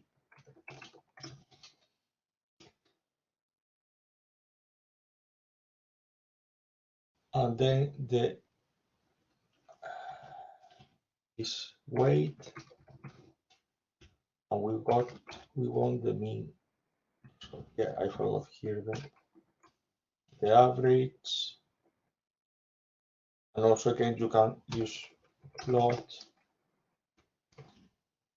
kind equal bar.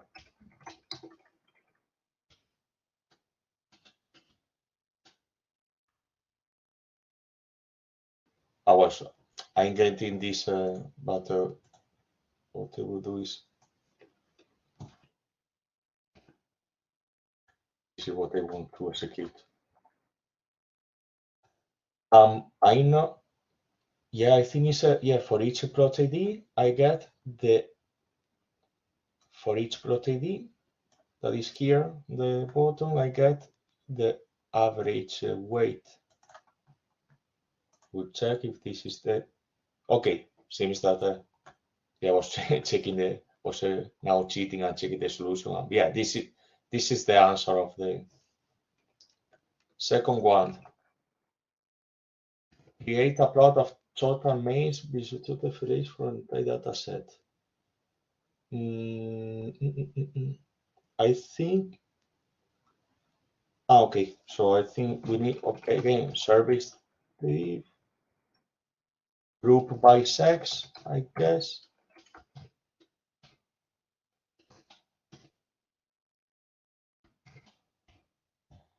Again, to get the, because some entries could be none, in order to avoid that, we will use the column record ID, because we know that that column doesn't contain any none. Count, and I think now it's a plot.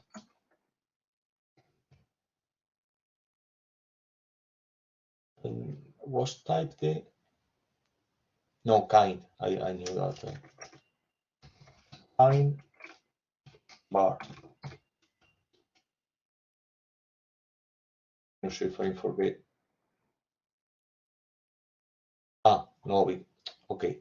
Again, I get an error. Just read the error. They tell you syntax error, invalid syntax. So also they tell you with here with an arrow where the error is. The error is that I use a point, but this point doesn't make any sense because it's we are indexing the output of this. Let's see if now it works. Okay, so for sex, I get this count of females and males.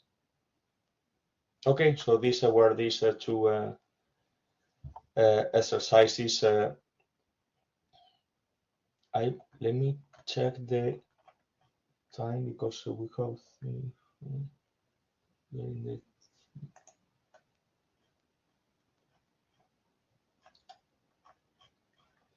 there is another exercise, but I think we can do it.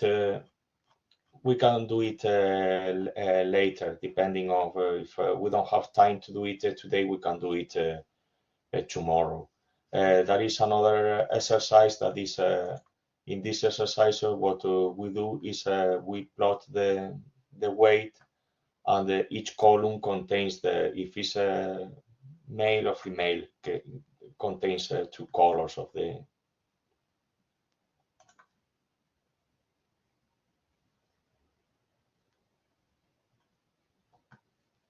But I think we can do it later. I will continue. We can come back to that exercise later. Any questions so far? And also, this is like this is just to, let's say, to get a quick view of the data in a graph. This afternoon we will see how to make graphs more properly. Okay, so let's continue. We have seen that to get a column of the user surveys, if we want the column weight, I use the name of the column and I get it. But also I can use numbers here. if we plot the service ID, sorry, service df head, for instance, I can plot I can get the first column, that the first column is a record ID. If I want that, I can either use this method, use the name, or I can use the position. That is, that will be a service, yeah, and that will be 0. Let's see if that works. Okay, here it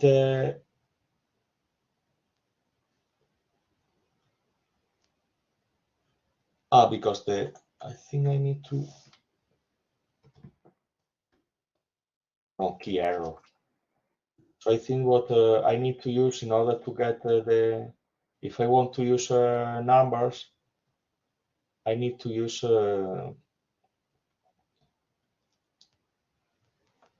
okay, I know what the error is. I'm just putting here a number, but the problem is, well, the problem is a key error. That means that, yeah, that is kind of incomplete. I need to specify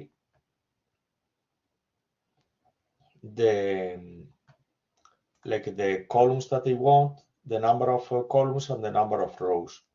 So if I use this, it doesn't work either. This is a little bit.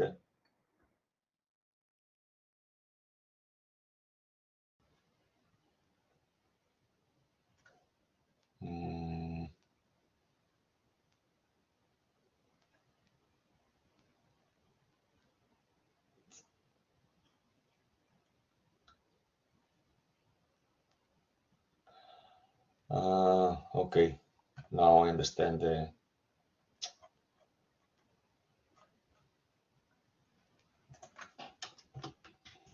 Let me try.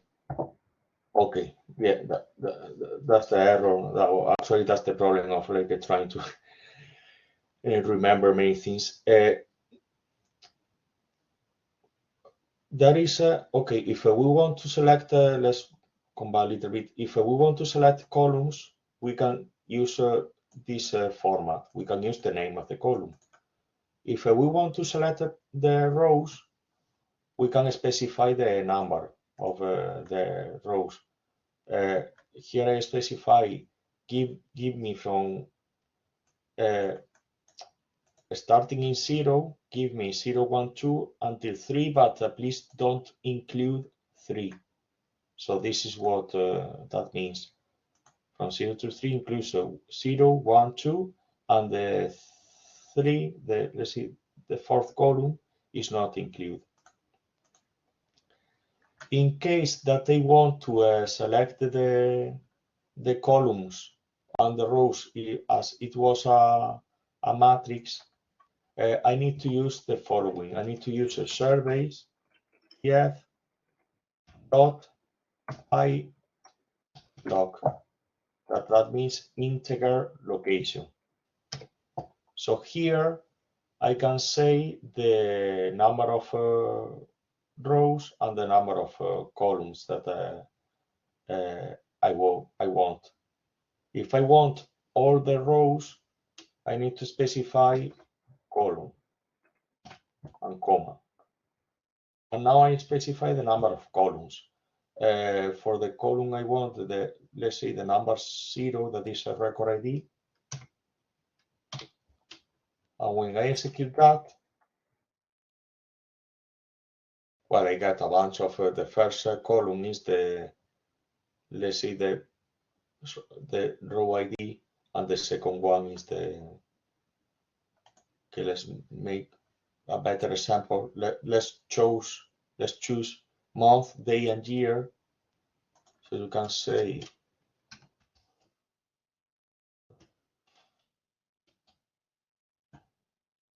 And you get the first is the rows. You get all rows, and you get the column that the number is 1. So it's this one, the column 2, and the column 3. you don't get a column 4 because it's like the, let's say, the limit of the.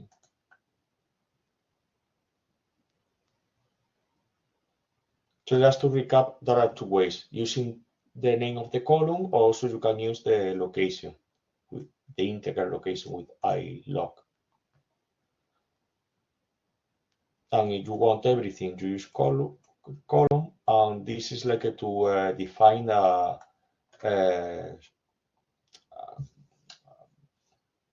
small set of.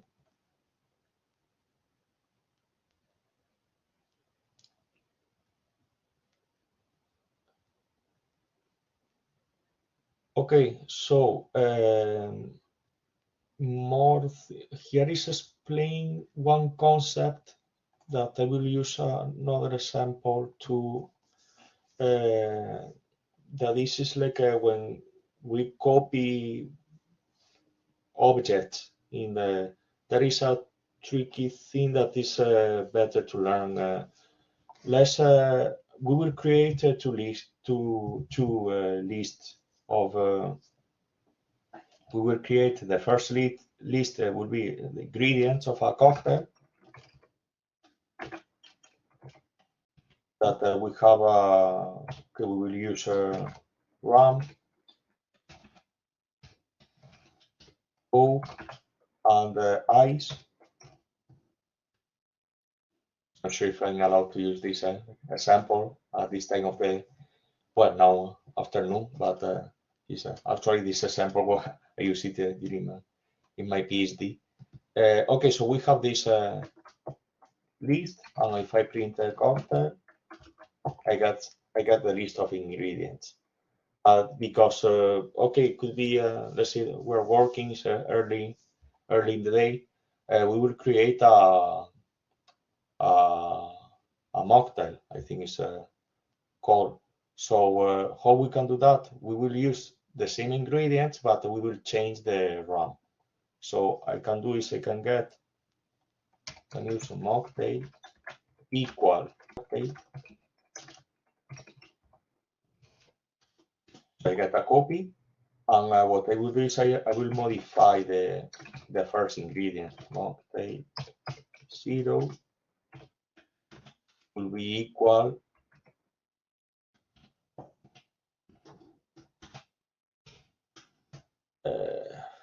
orange juice. Not sure how the flavor will be, but well, let's see. Okay, so I can do that, and I can print the new recipe from the mocktail.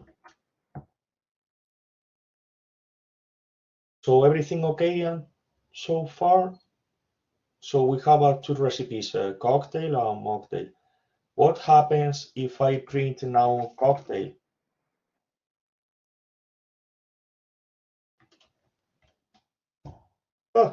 You see that the original, let's say the original recipe have a change. Why? Do you know why?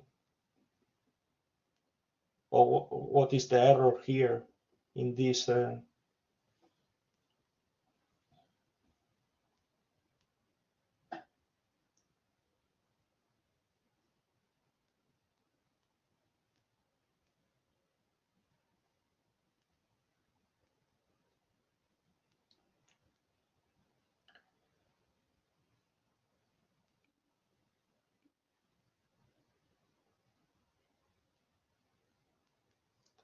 Yeah, the thing is exactly the error. Error is here. That here what we don't create a copy of the vector. We copy the, let's see, the reference of the vector. How can we identify that? Is if we do, there is a function called ID cocktail, and ID cocktail. I don't know if that will print. No, I mean, okay.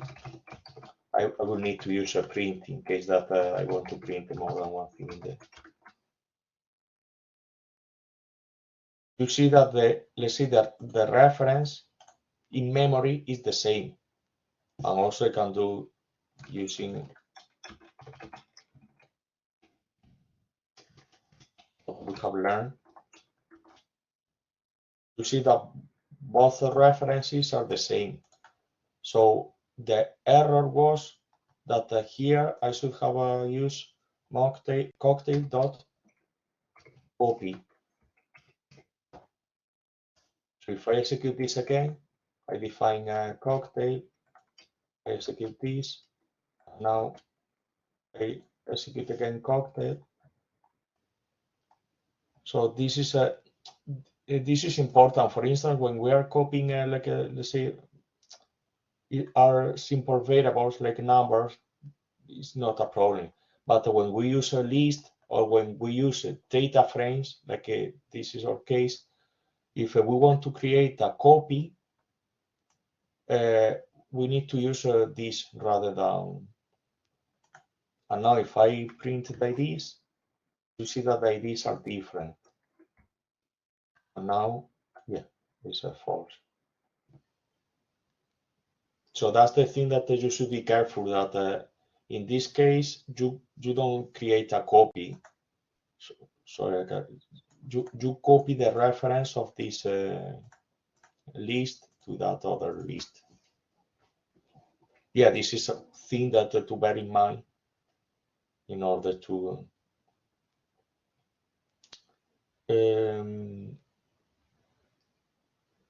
okay, what else?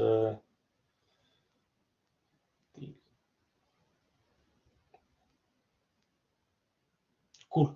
Nice feature of data frames is we have seen that we can get rows, columns, etc.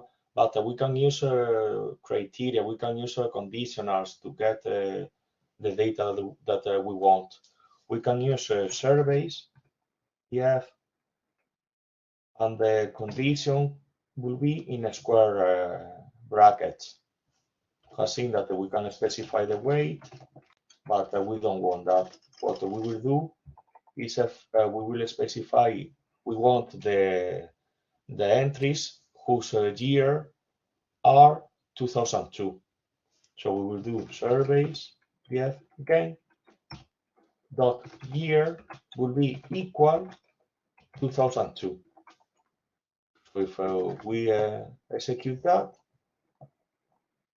you will see this that we get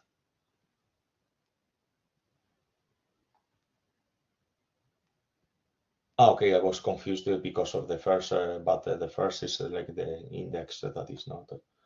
So you see that I get more than 2,000 rows where the year is 2002.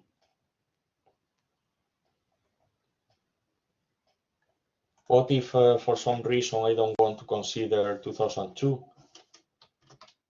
Can do rather than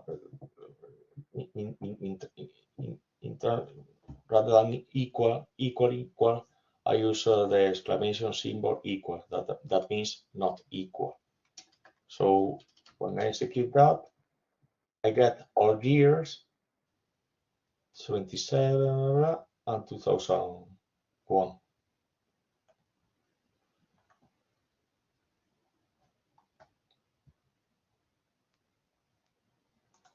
Also, let me check if that works.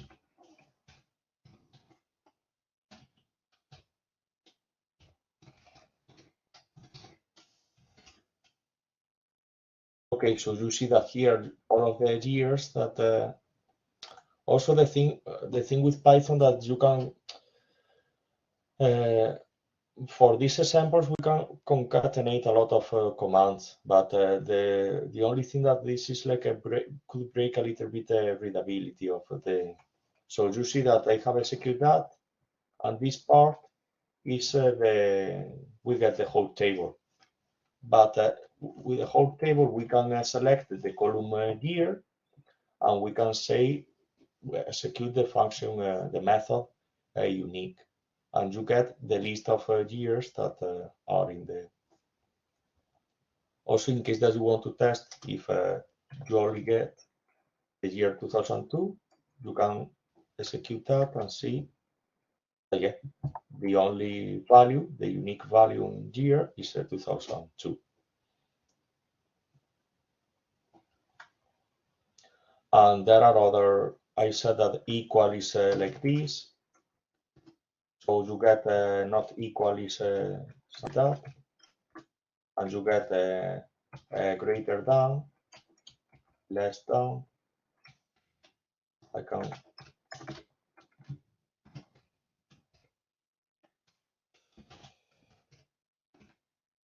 equal, no, greater than.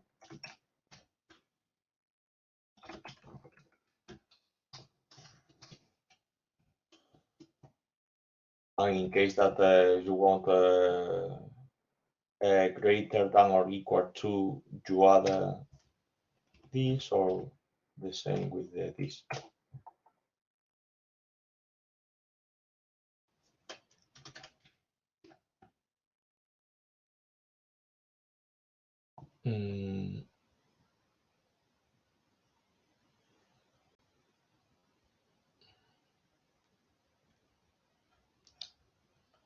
Let me check if there is something that I'm forgetting to explain.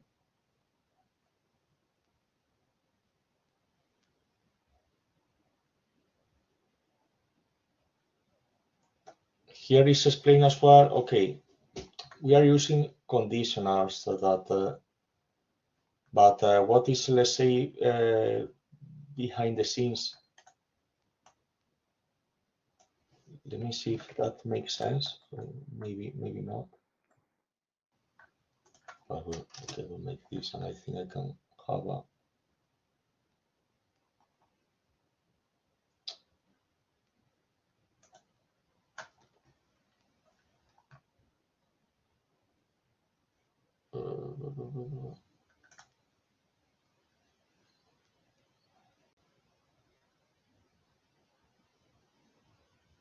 I don't remember. Okay, I will delete this.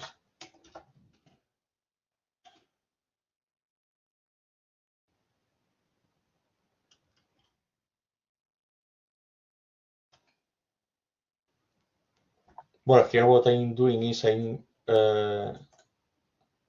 comparing the. I didn't explain. There are two ways of you can either use this or use surveys. You want to get a column.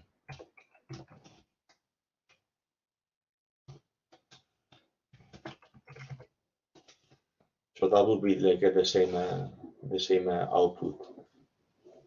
You need to choose the one that you are more familiar with, or the one that for you is more well, it's like a little more readable.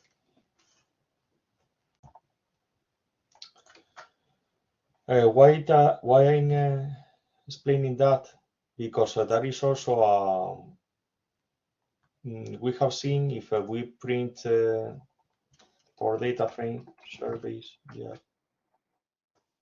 we see that we get some values that are not a number, are null. And there is a function in Pandas that is a pb.is null. That this one is you can use service df, and we get the output of this. You see that the table, the record ID, well, for all the column is false, and you see that the weight here is true. Well, because if we go back, it's none. And you see that this is would be true, false, true. So will be true, false. So because tells you if this is null. Null and not a number is kind of the same. It's like a, well, not the same. It depends also on the like a context, language. But the idea is like is something that doesn't exist. You don't know the weight. later in the lesson is explained, but I think maybe it's right. For the weight, you can use, I don't know, 0 or -9, or you can use a number. But the problem with that is that Python will see a number rather than a missing value. So when you calculate the average or when you do some statistical operations, you will use that value that is wrong. So my recommendation or what is advised is to use none, just to say, okay, this value is missing.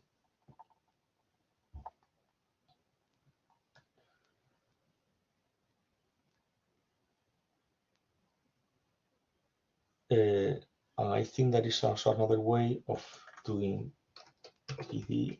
I think it should be survey is new.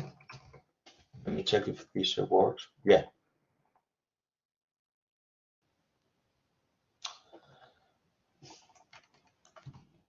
Okay, one thing that is, these are two ways of doing the same thing. The thing is that you can use, you have here the library and the function, and the parameter could be the data frame, but the data frame itself contains some methods, like in this case contains the same method. So you can use a service df dot is null.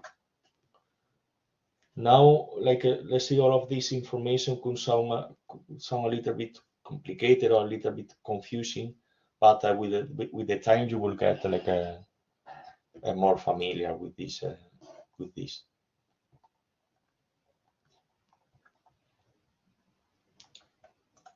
Let me check if this is a moment to.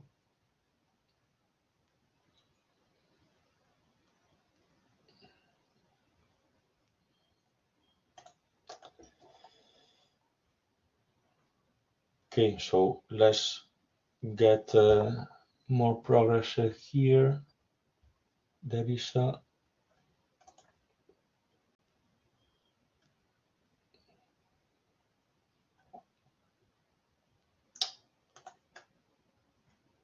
yeah. Let's do this. Yeah, let's continue. I was checking all the like exercises, but I think it's because I think it's explained better later. This.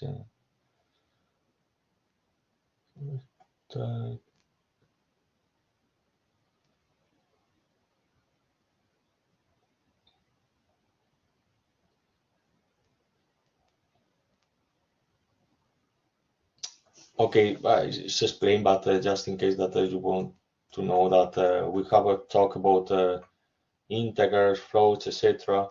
There are functions that we can use to, if imagine that you get used before a number that is equal 3. If we use a type of this number, we get int. But if in case that let's say f number, we can use equal float number. With this, what we are doing is we are converting from integer to float. So if we do that, and I do a type of f number,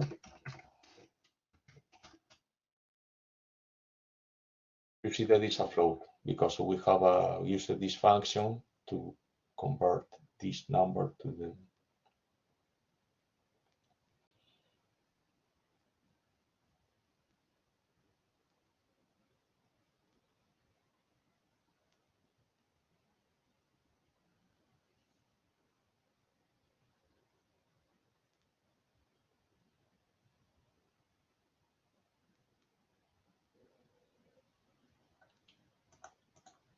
Yeah, I'm checking.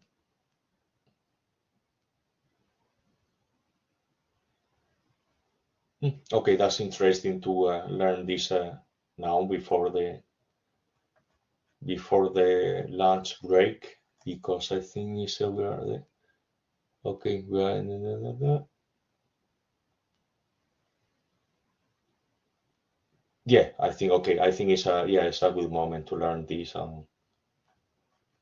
Yeah, just checking the lesson to see if we are on time. We are on time, so that's good because we need to think. Yeah, that's perfect. Cool. Okay, so we have been talking a lot about numbers, etc. Also, there is another, in case that you want to do it, but again, surveys. But I think what's the type?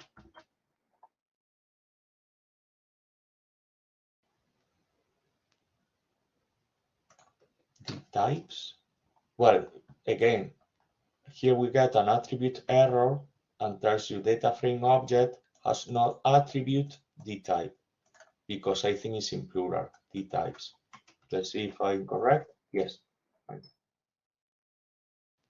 Uh, Normally detects like record IDs, integers, so they use integer, float, etc. If for some reason we want to change the type of, imagine that in the documentation appears a float ID, and rather than an integer, I want to get a float. To be honest, it doesn't make that much sense, but this is only to learn or to see that this is possible. So what we can do is we can use surveys df dot plot ID, that is this column. I can use as type, that means use a float. I mean, I want that this column is a float rather than an integer. So if I execute that,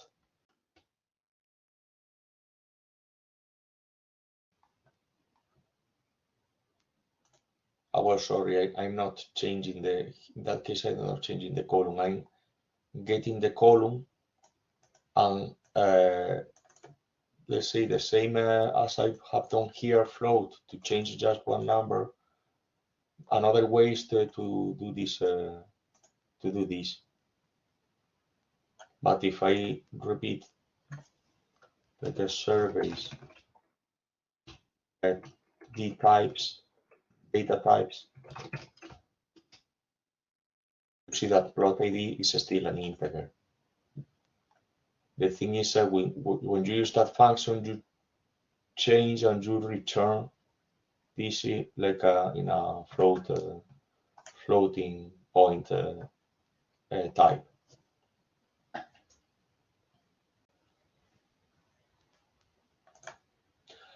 What I mentioned before, that this is better to use none rather than another value. Here is an example. The example is the following. We will calculate the average of a weight. So dot in. So the average weight is a 42.67, blah, blah, blah.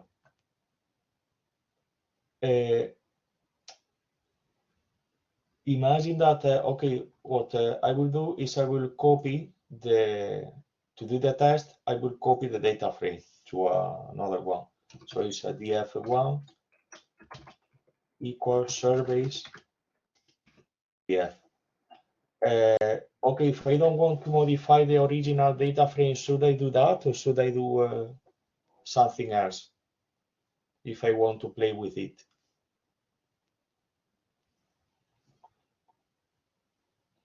This is what we have done before with yeah, we need to exactly, because yeah, exactly. If we execute that, we will well, actually we can do that, but the problem is that if we modify df1, we modify surveys df. So what I need to do, well, I can do id df1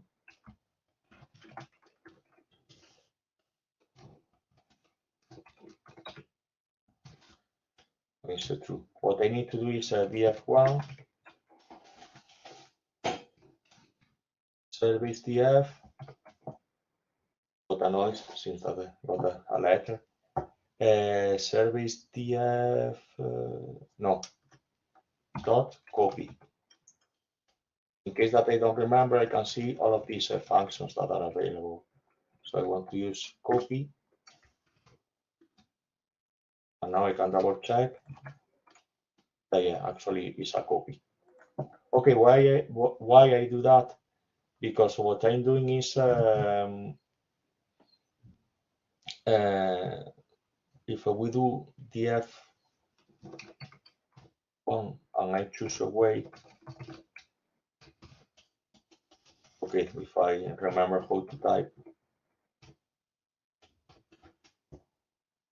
I got the nonce and I got other numbers. What I can do is, well, just to remember what is the average.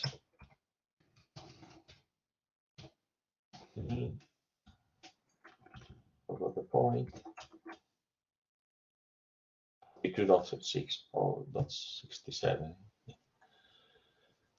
I can change the values if I want. I can say, okay, rather than none, put a 0 in the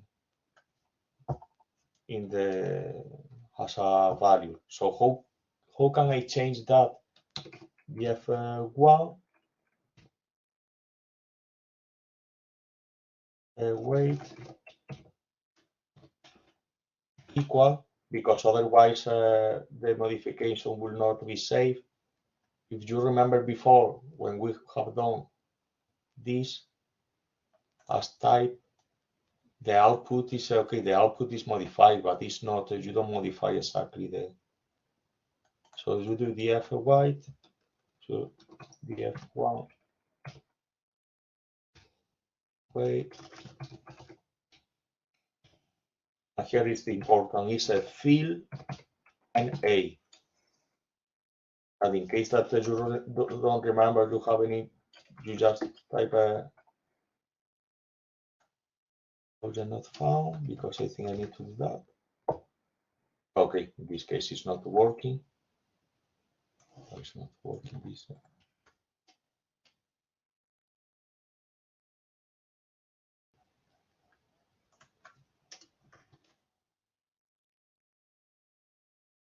I don't know why. But now the help is not working. So what? So fill NA, I need to specify there the value that I want to use to replace the. So I need to use well, I will use 0. So if I execute that, and now I do again, well, I can print this. You see that I get now a lot of zeros on the values rather than nuns. But what is the problem? What is happening here? That if I do this, I get the average. The average now is different. It's 38.75 because it's lower because you have a lot of zeros in on the calculation. So that's not. That's the idea of, and also imagine that you replace this with the. Well, now it will not work, but imagine that you use. Some cases they use -9.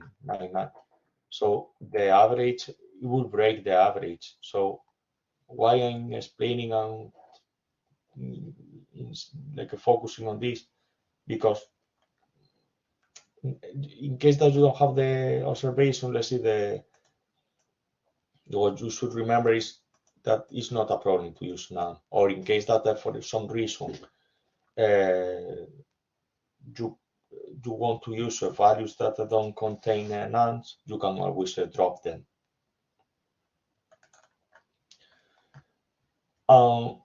Talking about how to drop them, there is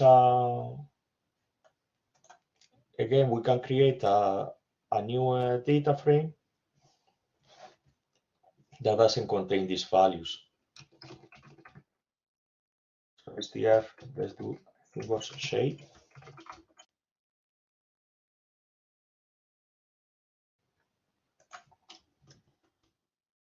It's not a function, it's an attribute. We get this number of columns. How can we get the?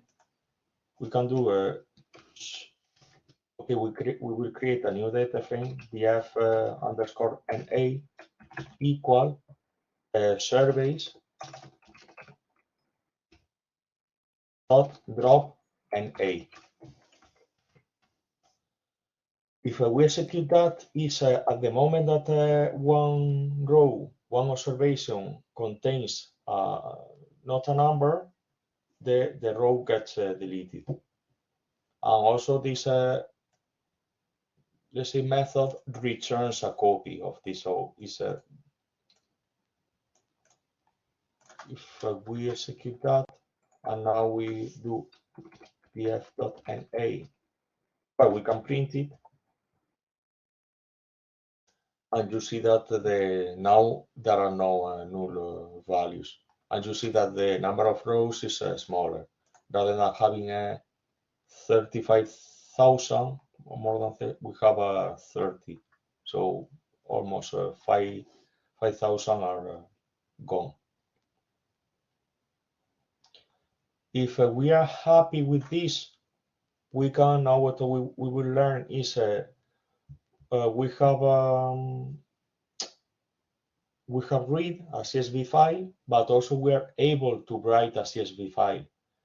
So the idea that I haven't explained before, that normally when you work with data, you load the data, you do the modifications that we want, and then we save the data, but not in the same file. We create a copy because we want always to keep the original data and have a modified data in order to continue with the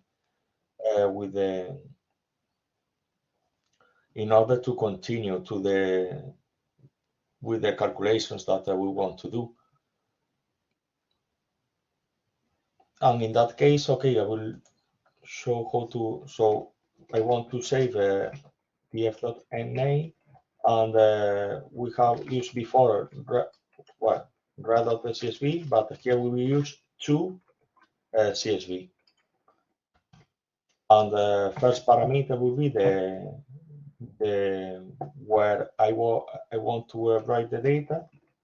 So it's I will use the folder data, and the name will be surveys underscore complete CSV. And here I will use index equal false.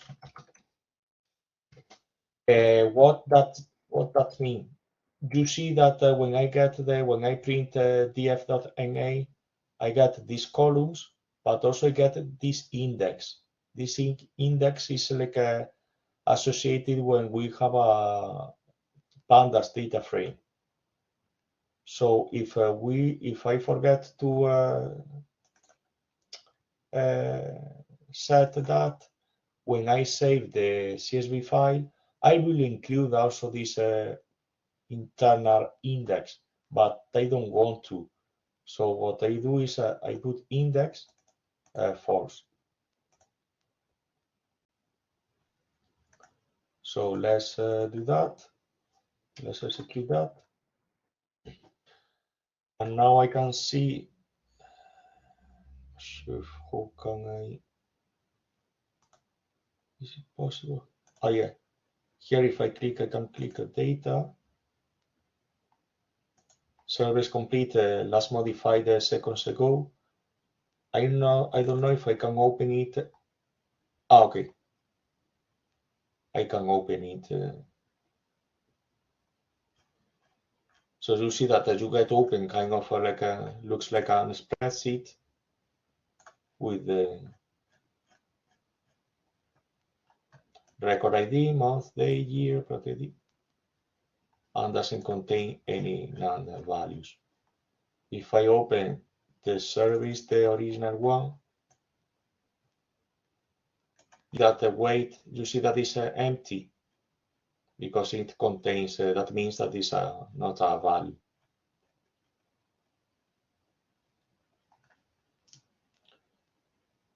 Okay, so any questions so far?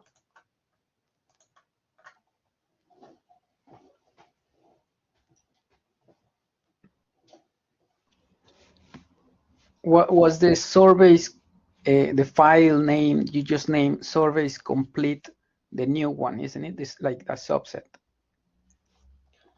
Yes, exactly. The thing is because we load, let's say, the original file, the surveys contains all the data that also could be like, for instance, we have some weights that are null, or some hindfoot lengths that are null. So what we have done is we have get rid of all of these rows with this drop NA, and then this new data frame, Pandas data frame is saved using this function and using this. We have chosen surveys complete, but maybe we can have chosen, I don't know, no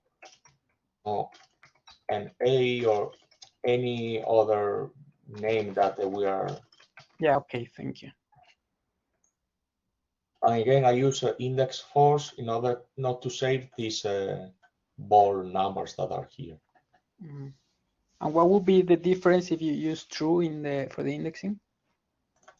So the best way of checking that is, yeah, let's do it. Let's. So if we use that, now we will open the file, and you see that there is a new column here. Ah, I see. So it creates a new column as. Yeah, it's a little. Yeah. And still you have another index on top of that, if that makes sense. Yeah, exactly. Okay. It's a little bit, yeah. So better to use the false in this case. Yeah, it's yeah. Okay. Yeah, that's the thing that. That you also, mentioned. That's the good thing with Python and with the. Sometimes when you want to like experiment, it's not a problem. You just try. Okay, I will see if how that it works and just explore the options. Yeah, exactly. To be honest, when I checked that, I wasn't sure what that mean with index, so I had to like to do the same as I have done today too. So yeah, this is like something to no problem. Okay, so I see that this is now lunch time. We have an hour. We'll be back at 2 p.m.